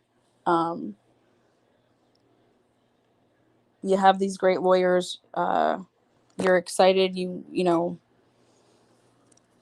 I just, you know, who would ever put their family through all of that and then all of a sudden be like, oh, hey, Mom, by the way, you know, now you remember everything, and then you go ahead and you tell Cindy all this stuff.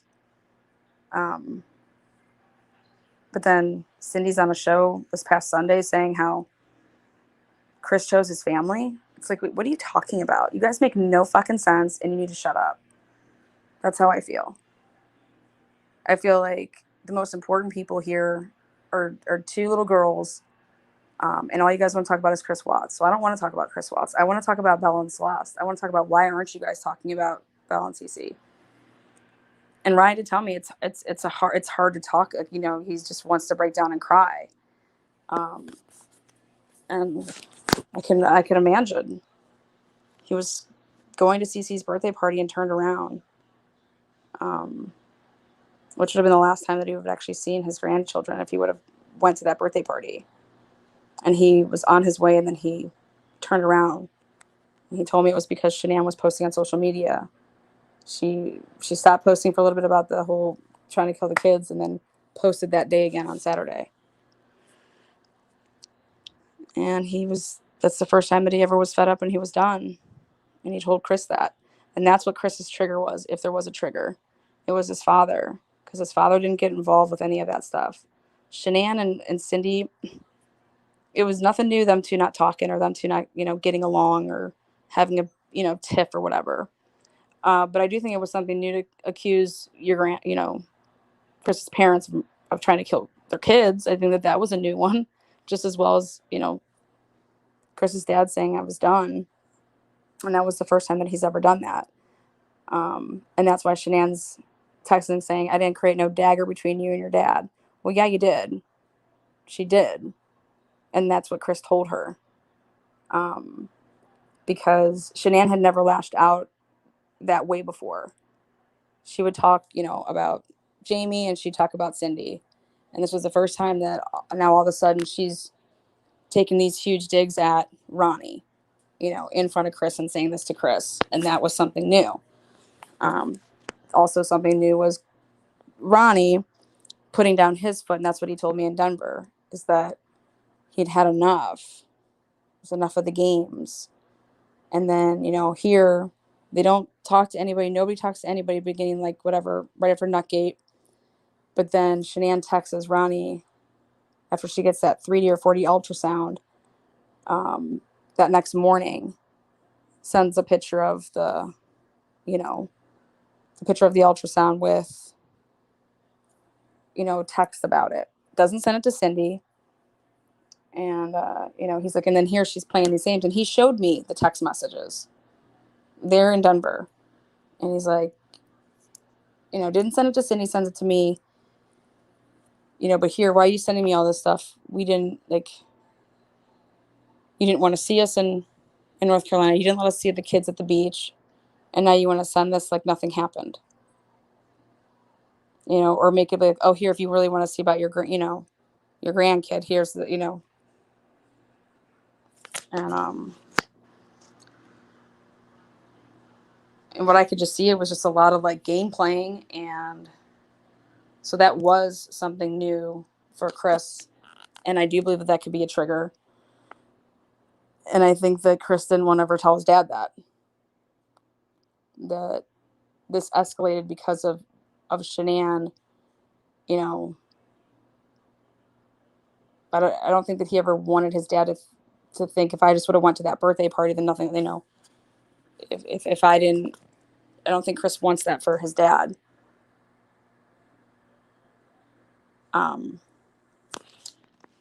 So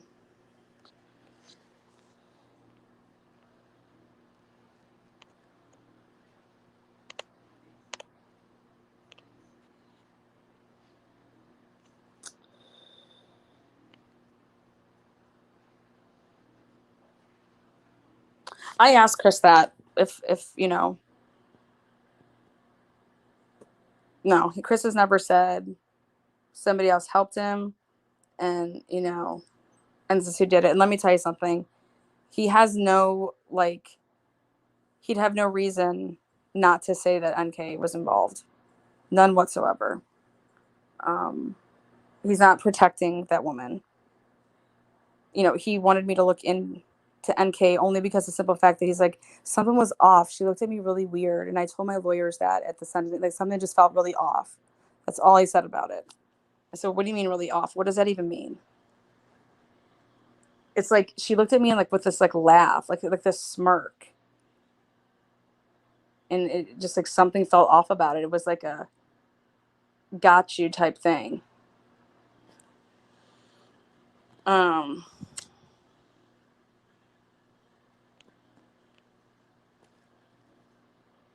That could be possible, that Chris, because you have to think about it, like Chris would have had time to being told something. So definitely it's not possible, but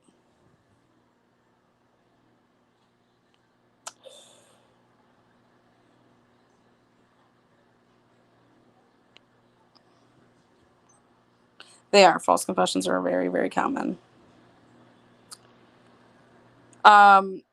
Yeah, this is the thing, is if Chris went to court, he would win. That's what the DA knew. The DA knew that if this goes to trial, they're in trouble. It doesn't mean that he didn't do it, but they're in trouble because of whatever was in Shanann's phone, I'm telling you. Because they had that phone on Monday.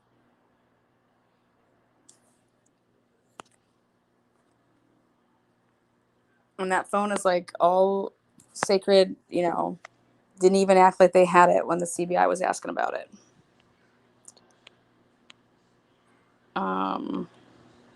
Sorry, I'm just getting out of some of these.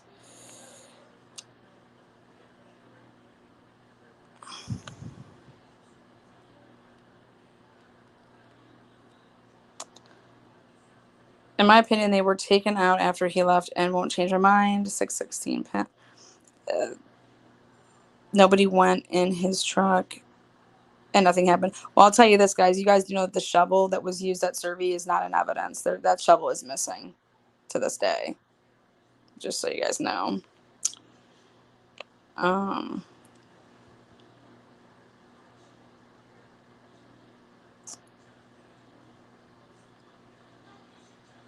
don't think it hit Chris anything. I think Chris was in shock, regardless of which way of anything, whatever happened.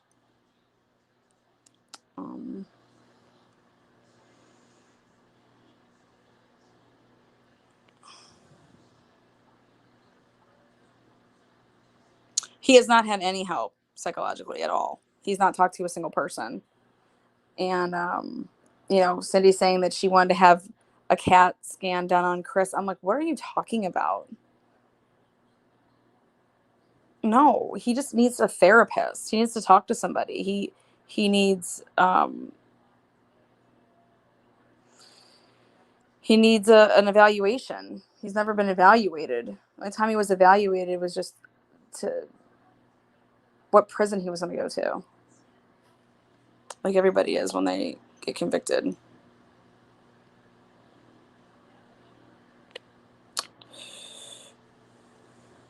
I've said that a bunch of times. Why didn't anyone wonder where the girls went when they were missing?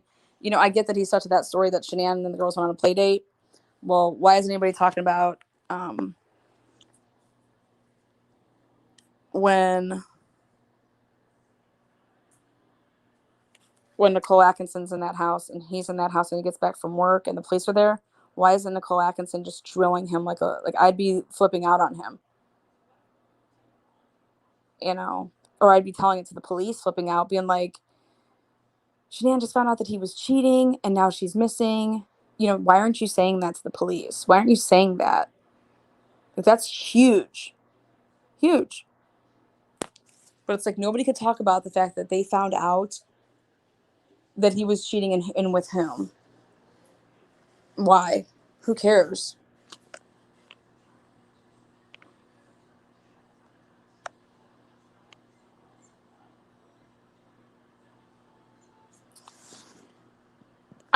You want to argue about, you know, the nuts and they can't have things and that, you know, all that, but to go to the extreme of saying that his parents are trying to kill their kids, and making a spectacle on social media, I think that's embarrassing. And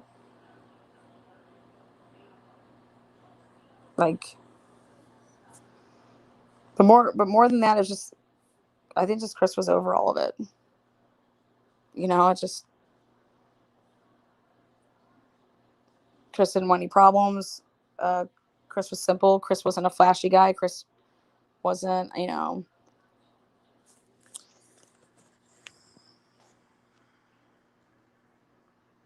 I think that was what the hard part was for everybody, is that they didn't think that Chris would ever hurt the girls. And they made that known that Chris would never hurt the girls. And that's probably also why they didn't really ask about the girls, that they weren't, you know, concerned. I mean, Sandy asked Chris when she texted at 10:30, is Shanann okay? Not is Shanann the girls okay?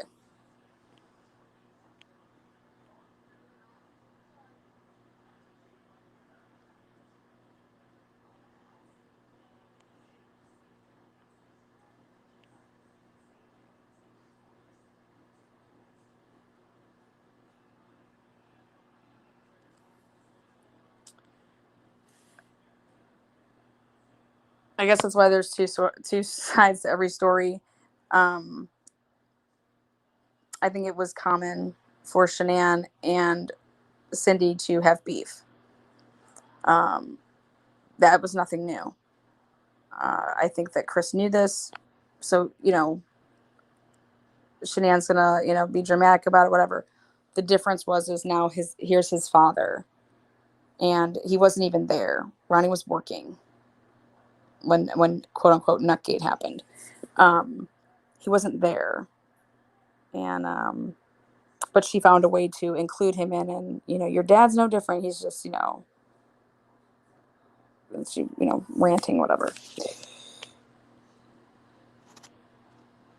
Um, have the Watts have they asked for it? Have they truly asked for it? I mean, I'm going to go back to this, but the Watts don't do anything. Have they asked for it? How have they asked for it? You get. I mean, you got these lawyers, and you don't think the first thing is like say like, hey, we don't even know if that's our grandkid because we were never shown, you know, the DNA results. I mean, the Watts haven't been proactive with anything. To this day, I have no idea if the Watts asked anybody for anything. I always did emails that I would have a paper trail, period. And that's what I have. I have proof that Catherine Harold lied to me, and lied to Chris. I have proof of that. I have proof of the DA saying that he finally just had gotten through the discovery and read it all, and it was just basically when starting to email with him. or that it wasn't that he even read it yet. It was something like that, but I have it, in writing. Um, but I emphasize to the Watts over and over and over, email this person, let them email you back, have a paper trail, you know. So what have they done? I don't know. We didn't do any of that. Um, we didn't ask for any DNA. That was just all going to be part of that process of the 35C or the appeal, however the lawyers went with it.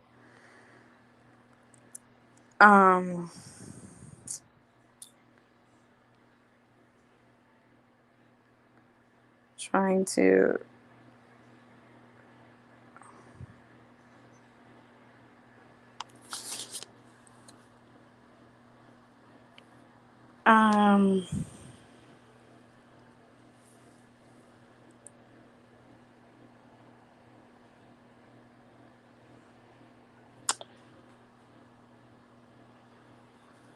I think there was stress, and there was a lot of stress.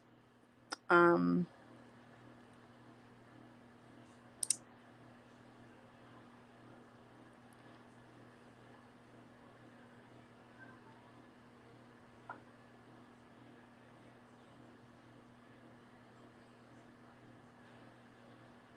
lot of stress. I've always asked this to myself, and I've asked this, I think, in numerous lives, and I said, "Here's a question for you: how can you sit here and say that ever since Chris told me that he didn't want the baby, that I was like scared of him then, or like in fear of him, or like he was changed, all this stuff, that's what you told Addie? Why would you ever leave Chris with your kids if you in fact felt that way? I don't feel safe around him ever since he said that, he didn't want the baby. Why would you go to Arizona and leave your daughters with him? I mean, there's no way."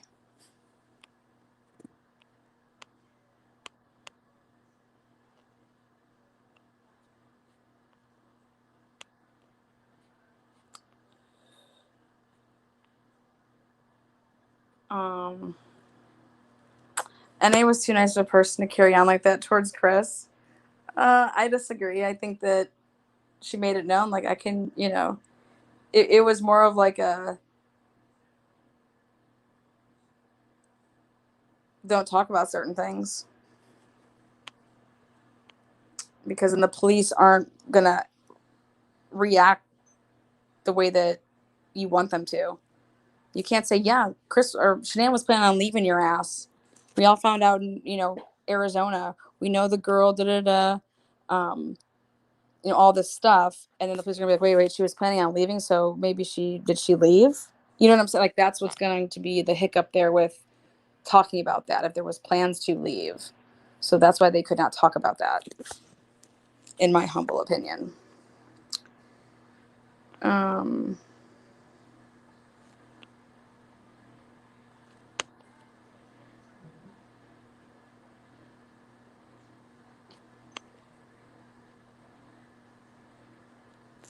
Yep, I will agree with that. It's not as easy as people think. It's quite almost damn impossible.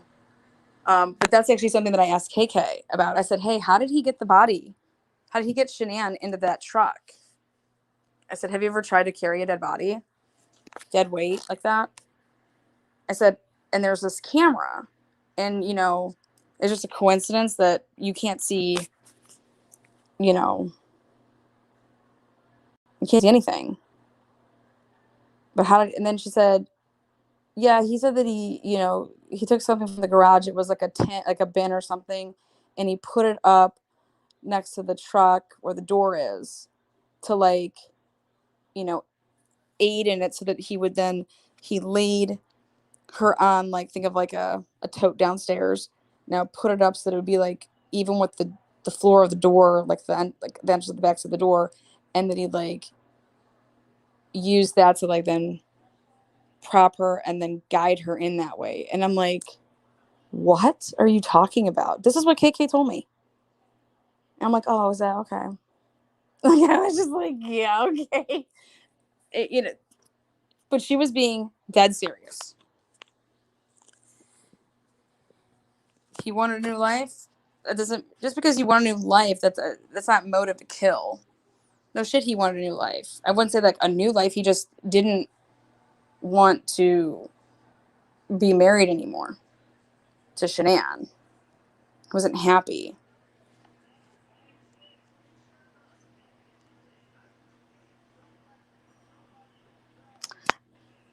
That would be speculation that Cindy was trying to test anything like that. Did Cindy say that? Has Cindy ever said that? She was trying to test to see if Cece was allergic?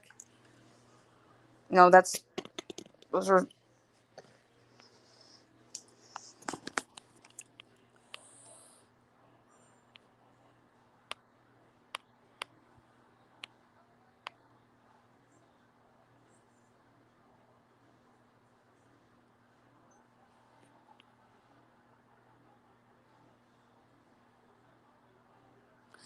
Yeah, Cece looks a lot like Chris Miller, but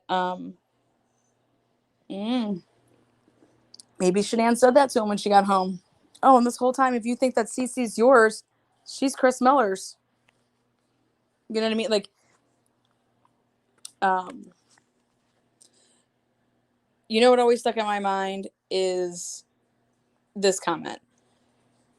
Chris saying, "Oh, she knew. Oh, she came home. She knew about the affair. Oh, she knew. She knew." It's like she knew about the affair. Oh, she knew. And she was saying, horrible things. It's like, what was she saying? Like, how? What was she saying? Anybody ask that? Like, what was she saying? That's why, like, me and KK, I'd be like, you know what? All this time you've been talking to this dude, you don't have any of these answers. Like, I'm like, what the F are you doing? What have you been doing? Like, what is going on? And why aren't you getting him a lawyer?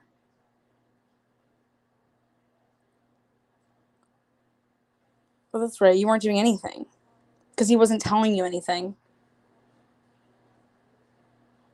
And you were just biding your time, patience and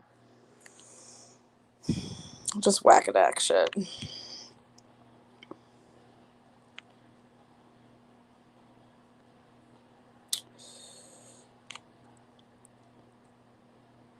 I think anybody, man or woman, that is going to sign off and say that they murdered their children, you would never do that. Like, you have kids, you would never say that you hurt your kids. And I know that he maintained that he never hurt his kids. And then the whole Wisconsin thing happens. And then I talked to KK. I'm like, what the hell was that all about? And she's like, he didn't know that they were recording any of that, but also he just told them what they wanted to hear. I said, told them what they wanted to hear? I said, what are you smoking? I said, that's some graphic ass shit. Wanted to hear. I was like, I mean, I know Chris is a moron. He's an idiot. He's a moron. Like, he's like a airhead woman. But I was like, but that's ridiculous. Who would ever say that shit? You know what I mean? That's what, and it's like, so I had a huge problem with that, and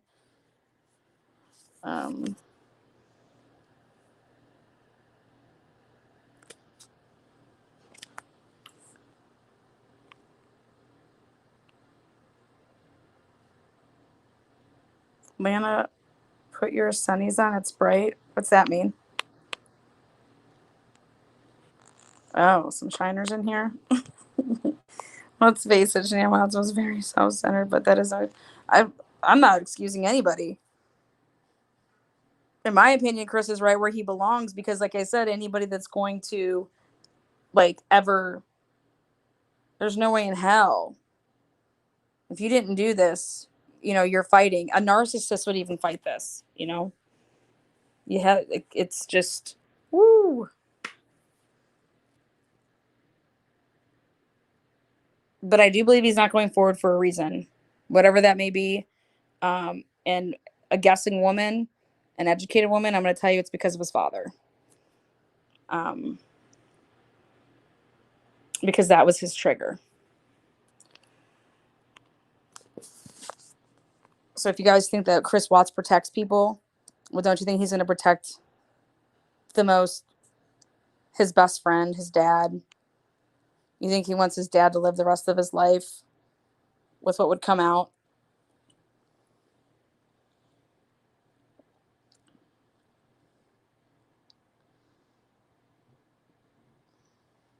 I don't know. Chris Watts has dealt his whole life with Shanann and his mom, sister, not having a relationship and them acting like catty girls. Not his dad, though.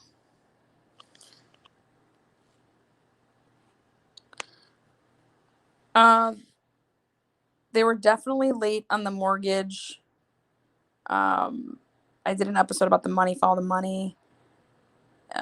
Definitely, I don't understand why they weren't paying the HOA, though. I mean, wasn't that expensive. But then again, it's just all lies. Everything is just lies. But what did they do with their money, guys? Think about it. They didn't go do anything. They weren't like eating out at restaurants. They weren't going and doing things.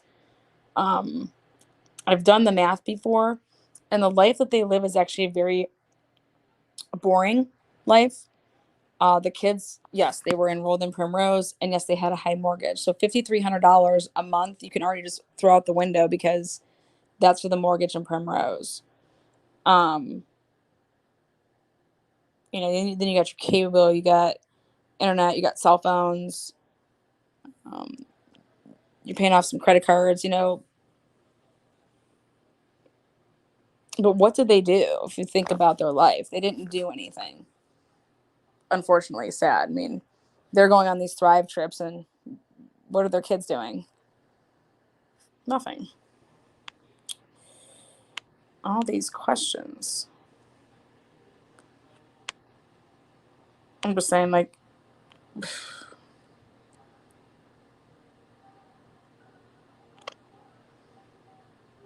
well, do you think there's a lot of layers to this case? Do you think if he never met NK that Chris and Shanann would have stayed together in spite of the financial trouble they were in? No, actually, I don't.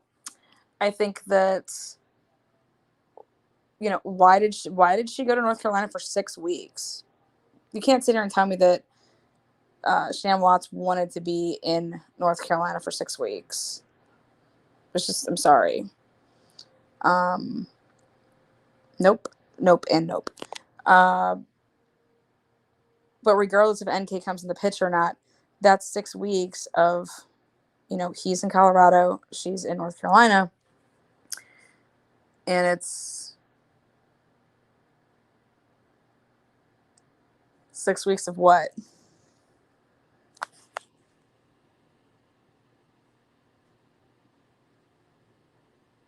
I mean, Nucky had nothing to do with NK. Nothing to do. The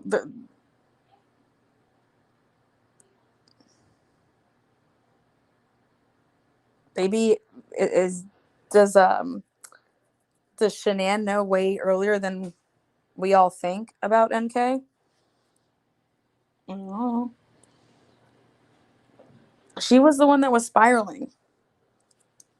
Look at her text messages. I mean, I'm going to divorce him. I'm taking the kids. Why would you be writing things that you're taking the kids away from Chris before you ever even get to Arizona? I'm going for full custody. Why? Chris is a great dad.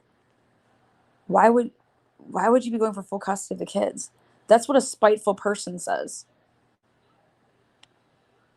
Like, why would that be what's going through your head right there? Like, what person says I'm going for full custody? Chris says he wants a divorce. He said he wanted it before she goes to Arizona. They,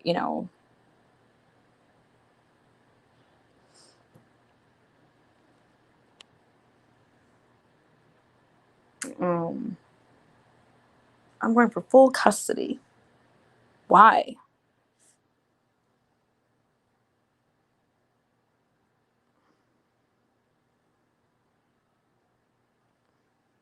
He was trying to leave. I think that's the part that upsets me when people say that. How could you sit here and say that Chris was not trying to leave? Chris was telling her.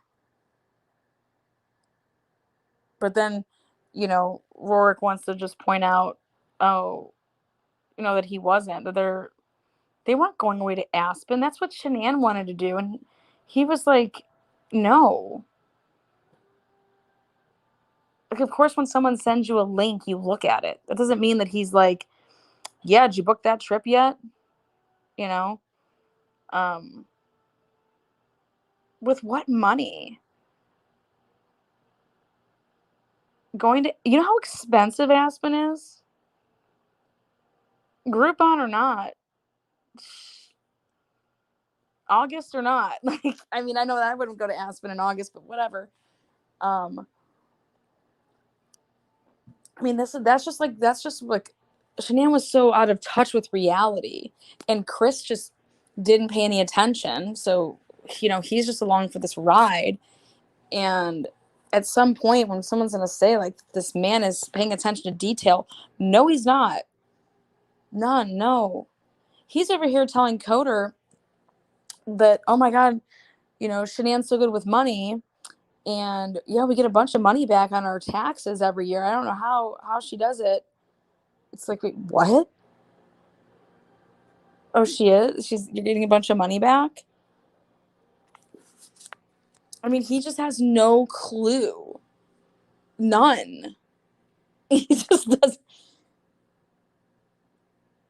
He got up in the morning, he went to work, he came home, did his stuff with the kids, went to bed, got up, went to work. I mean, it doesn't have any friends that he hangs out with, doesn't say, hey, I'm going to the gym with, Tommy or Bobby, or hey, I'm going to go meet up with the guys for guys night, this, that. He didn't do anything. She didn't do anything. She was on her phone the whole time, and they did not have a relationship. I mean, and then think about this: when your parents live with you, what kind of relationship do you have? There was somebody always like in their presence living there until basically when they started Primrose.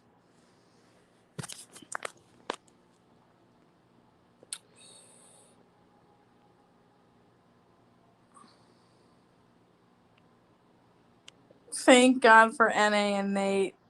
I will say this, if you guys think about it, Nate was around for the 6 weeks. Obviously, Shanann wasn't. Nate was, though.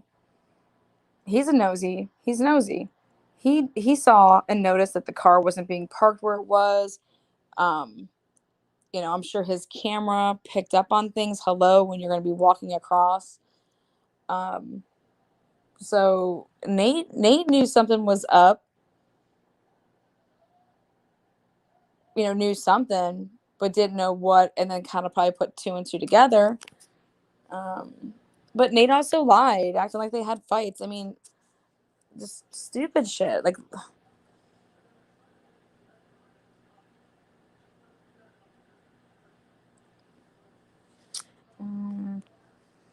but I've always said, just because you're cheating on your wife, it doesn't mean you killed anybody. And if he found a way to get around the Vivint, okay, because she figured out that the alerts aren't coming in the right order, and all this stuff, then don't you think, like, ding ding ding ding ding, if he's gonna plot and plan a murder, he knows that the neighbors have a camera, we have surveillance with Vivint, and like, where's your brain? I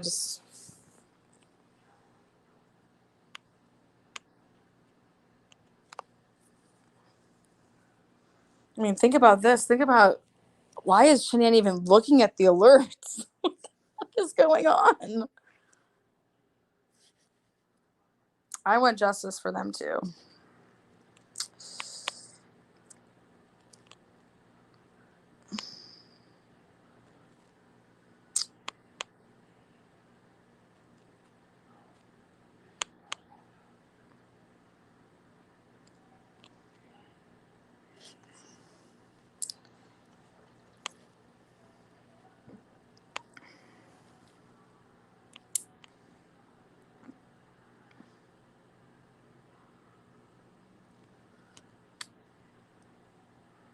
I don't think that Chris was going to have any say in that. You guys act like people have the power of something like that. You guys, people don't prosecute. The government prosecutes. If NK was involved, you prosecute. Why would you let a woman get away with being involved in killing 2 little girls and an unborn child? That's flat out disgusting. And if Denver and if Colorado did that, I mean, is it shame on Chris or is it shame on Colorado? Um,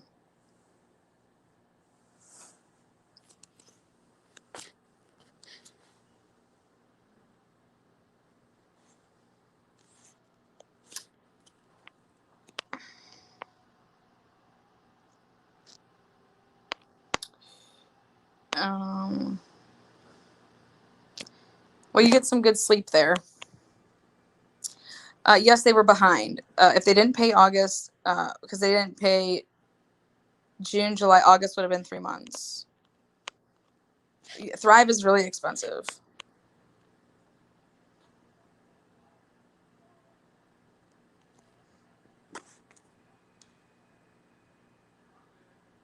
I think my point about the money is that people want to say, you know, if Chris Watts is so detailed and pays attention, and I'm going to sit here and tell you, no, he did not.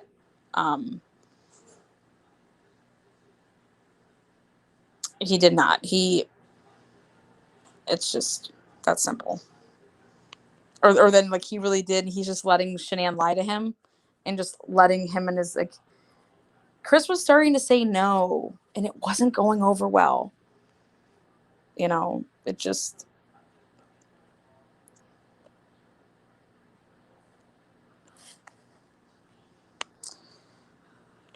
They lived the most fun. Yeah, it was. It truly was.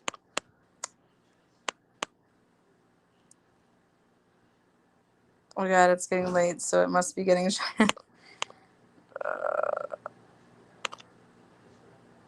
And guess whose fault that is? Chris Watts never saw his paychecks. That's Chris Watts' fault. I mean, Jesus, where's your balls?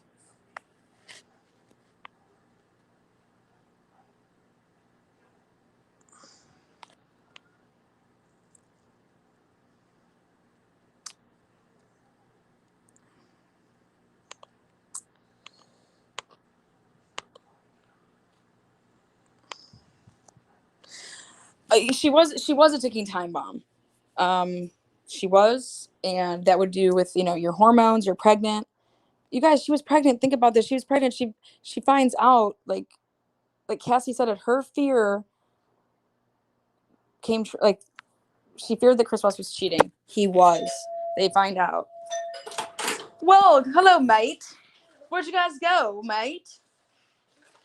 How long was the line, mates? 0. Is it long? No. It was.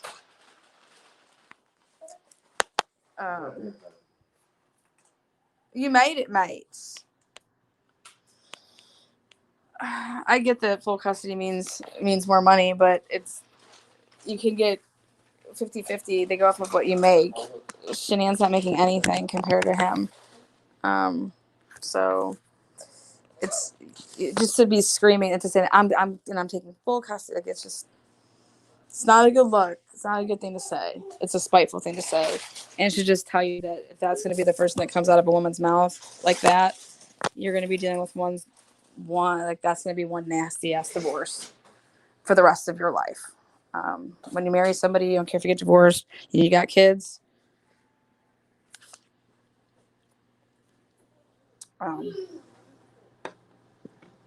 You're going for full custody to also hurt that person, the other person.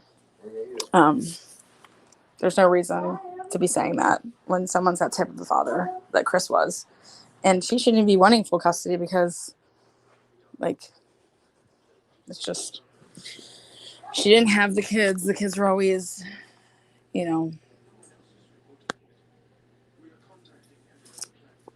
her life. Everybody's life was going to be changing dramatically. You know.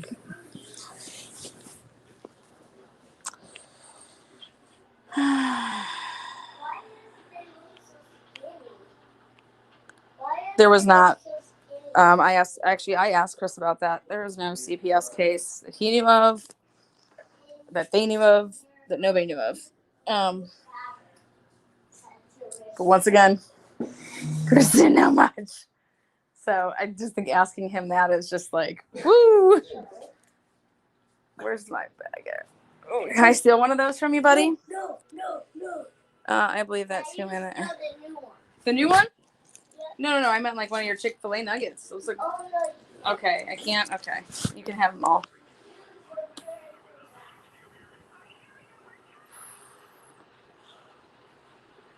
You can't do much with $800 in the bank. That's just not reality. Chris couldn't even log into their banking because he didn't know the password. And that's true. Like, he did not know.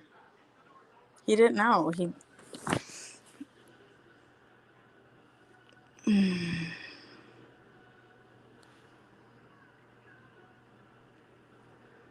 No, I don't think anybody was. I think that they love. I mean, think about this. Right when those kids were born, her parents were down there, and so it was like you were with them every single day.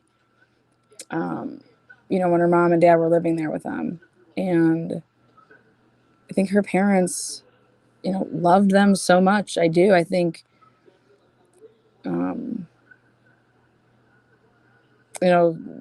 it's devastating. And I think also what the Rusiks have been through ever since this happened, I think there's a lot that's wrong with the internet. A lot of goods can come from the internet or whatever, but people that are harassing these two families, like, just shame on you.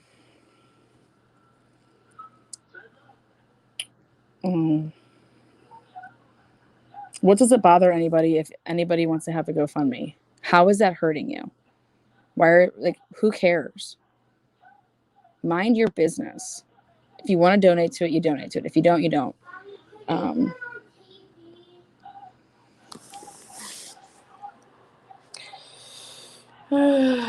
Yes, if you use the remote. What channel do you want? Then we're going to round up and go night-nights. I just don't know that point.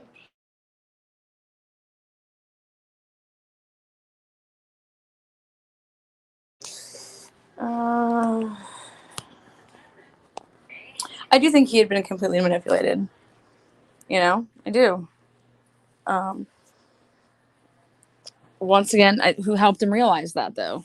I do. I think NK one day when they were talking about stuff, and he said it proudly to Graham. Yeah, no, Shanann made just like as much money as he did. Like, wait, what? What are you talking about? Well, how do you get that? How do you even think that? When would you ever put pen to paper and say that, holy crap, where's all of our money going? If you don't have any money, wouldn't you wonder where your money is? If you think that you and your wife are making the same amount of money?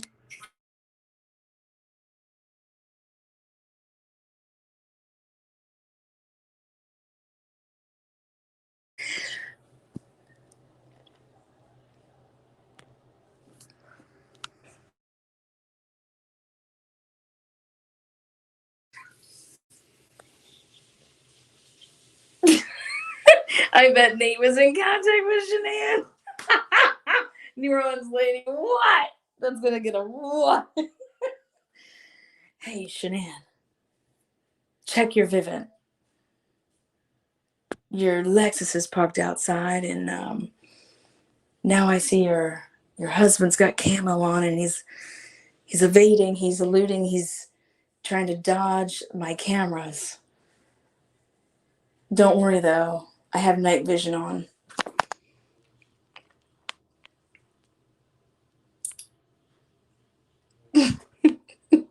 I'm sorry. I mean, you know what? Could they have been? Sure. But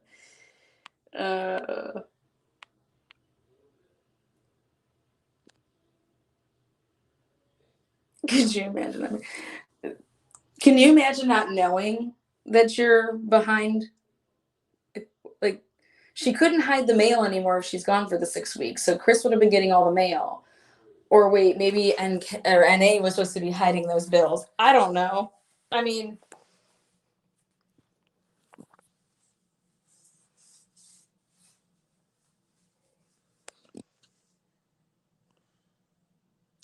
what? This is not true at all. Oh, dear Lord.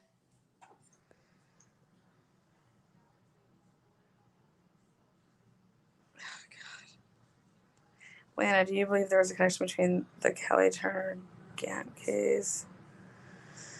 I mean, I don't.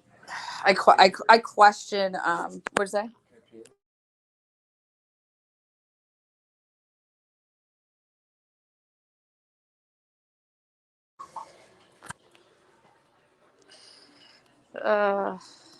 Sorry, hold on. I was laughing. You guys got me on the whole Chris being a gay male. Hold on, I had to gather myself. Wild.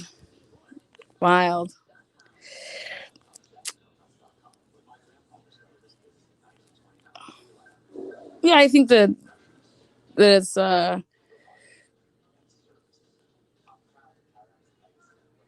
you know,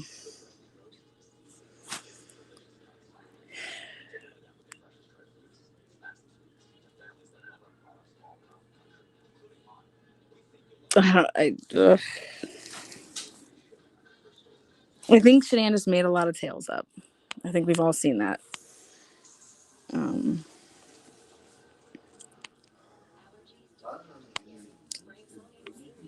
Cindy mentioned the CPS in that interview that KK set up. Like I said, Cindy and KK don't know anything. Don't you? I mean,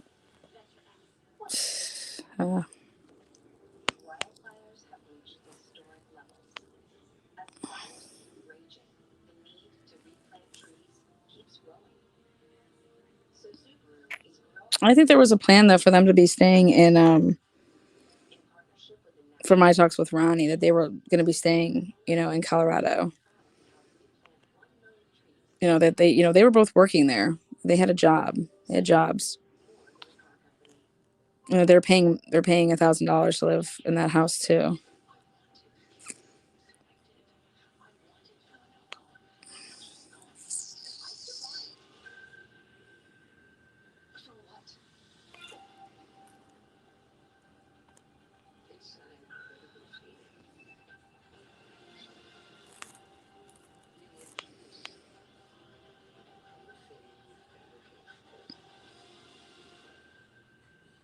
It was arranged that Cassie and Josh were just supposed to live there until they got their house. On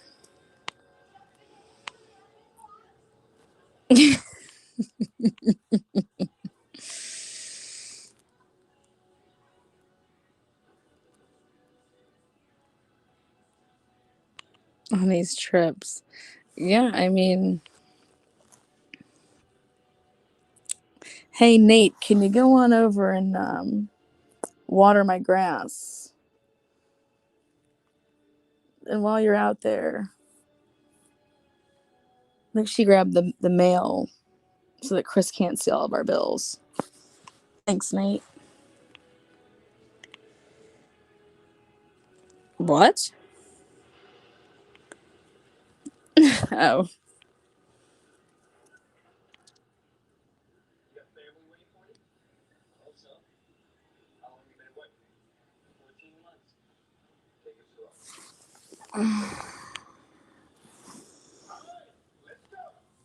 I do think something was up with the Dirty South. I do.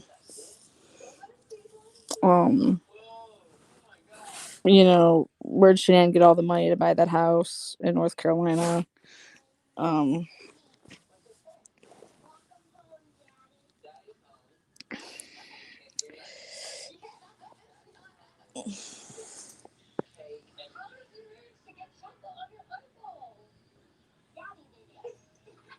I think that Shanann was street smart. I think she found ways to tweak things. Okay, here, if I go to nursing school, I'm going to be able to get this loan, the school loan, like the student loans. She had Chris enrolling in classes. I mean,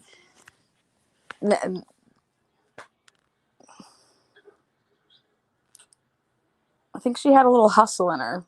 I do. Not saying there's anything wrong with that, but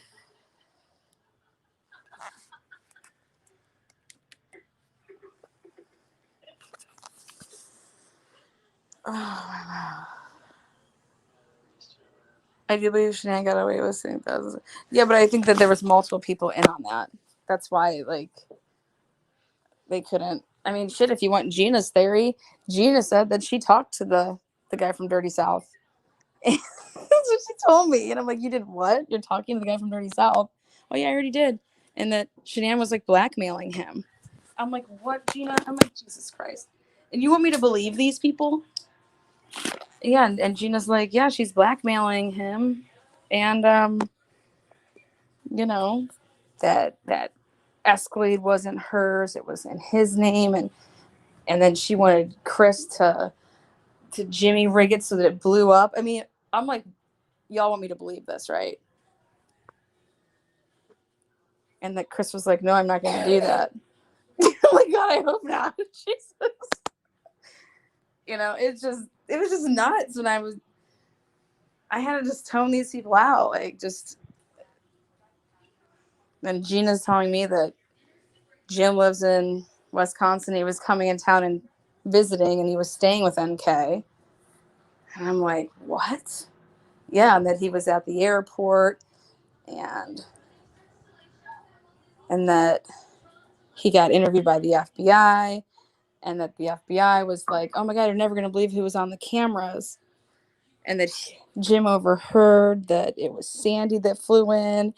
And Gina's telling me all this stuff. And I'm just like, woman, you're wild. Like, wild.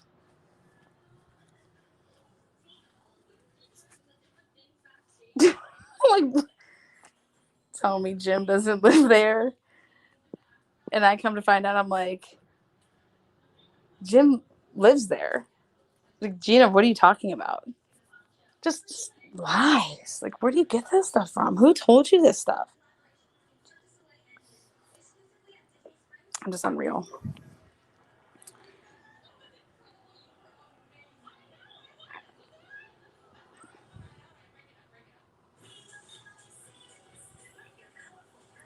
Who has Chris filed from his lawyers? Nobody. The public defender's office has him. Oh, Miss Gina, it's 9:00. I would take that info with a grain. You guys, it was insane though. Like, oh. Lana, why haven't you called me today yet? Lana, come on. Like, and I'm just like, what up, girl? Now, girl, we gotta get, you need to talk to this person. I need to talk to this person. And um, I was like, Gina, why? She's like, I'm telling you, Dirty South put a hit out on Shanann. I'm sorry. And I said, oh, really? Yeah. And that, I'm like, wow. So just everybody wanted to kill Shanann now. Imagine, like, whoa. Talk about coincidence.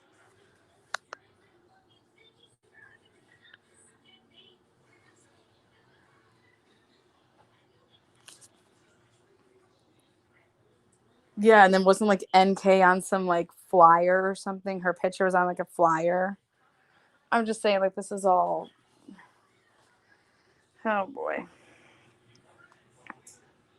No, that was not her. That was not Gina. That's funny though. And so I enjoyed Gina. I mean, I would talk she's wild, but like I enjoyed Gina. First. Okay, want some water, baby? Come on.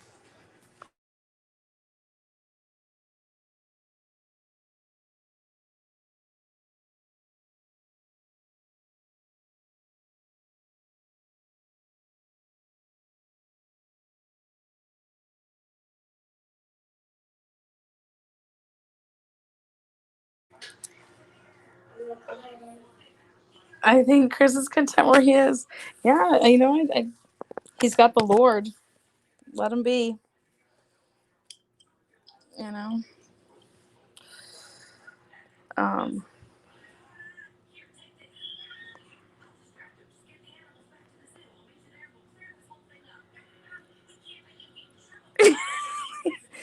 Yeah. Okay. So I asked Cindy and Jamie and Ronnie. I'm like, you guys, when you would catch her in these lies, like she was going to nursing school, and because that's when that's who told me all that. They're like, yeah, she was posting that that she was at school, but yet she was tagging herself at the different campuses, and I started laughing about that. I'm like, oh boy. And I was like, but you guys never called her out on any of this BS. Like, hey, how's nursing school? Like, where'd nursing school go? Like, what's going on? Like, nope, we just never talked about it. She just never brought it up, and it was.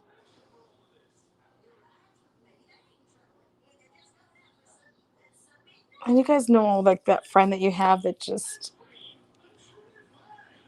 lies.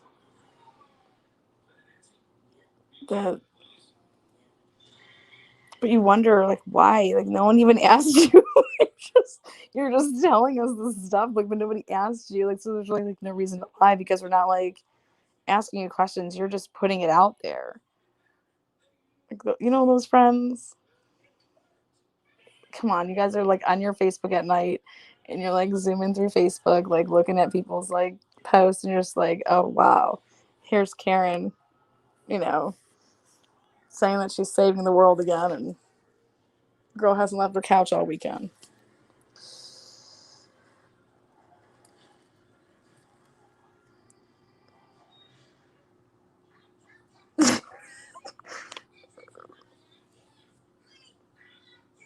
No one ever called her out the worst when it came to the girl. You know, yes, she did work in the call center.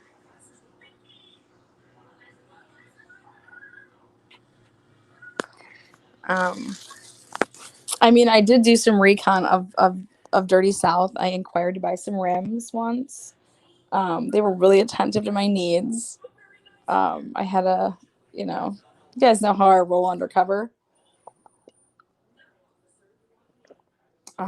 Then I was amazed to find out that there's more than one Dirty South, which I thought was interesting. Um, and that they have like these like kind of like bike night things going on, and I was like, wow, I gotta like go to one of these events or something. A lot of skin showing at these events, if you know what I mean. And then one time I took and saw like I wanted to look at who. This is right when it happened, right when the missing missing persons, and then obviously that they were found. I was comparing who Shanann was friends with and who Frankie Jr., what friends they had that were the same. And I was looking at to see who their, mutual friends were. And I kid you not, it was a bunch of strippers. No joke, dancers, exotic dancers. Like I said, when I say this is right away, I'm saying like this was back in 2018. So I was trying to see who their mutual friends were. Because most likely that's going to be friends from like North Carolina, you know, usually cousins, relatives. But yeah, we had some mutual stripper love.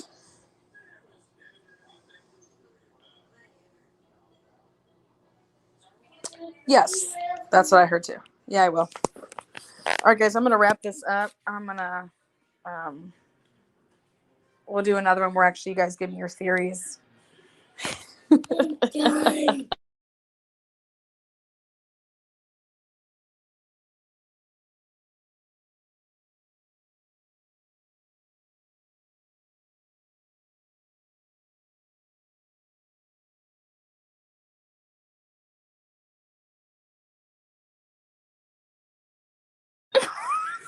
You like that?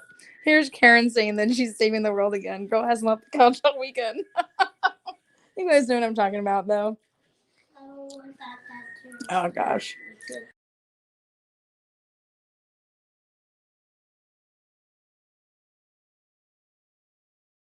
MYOB, good to see you in here. Now, are you Heather Blair? Heather Mary? Who's Heather? The Blairs and the Heathers and the... Why do we have to have alts? Why is everybody scamming? Here's my name. Here's my channel.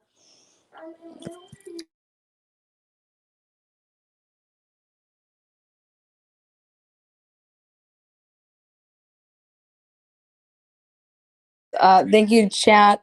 Thank you, mods. As always, you guys are great. Thanks, subs. Thank you, the members. Thumbs up the video. Also consider being a member of Fight for a Family, or a member of this channel. All goes to the same cause, which is to help families that I'm currently working with, and we're making some moves. So we have alts because some don't like to play nice. Yeah, no, I get that. I'm just glad that you just stick to one alt. You know, these other chats I'm seeing, someone's 5 alts and then they're arguing with each other. That's the best. Roosters Rule, we will be doing it again. So, again,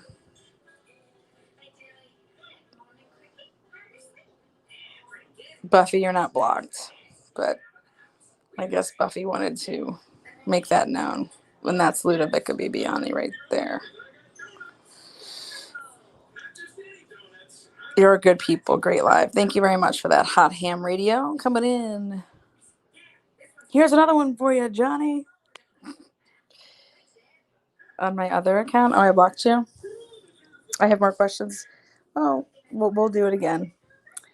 Again, crazy chick. Always love you, girl. Nice to see some of you guys in chat I haven't seen in a minute. Ellen, you have a good night too. So, yep. All are always welcome. You guys are great, and keep being great. Keep being great. All right, until next, guys. Peace.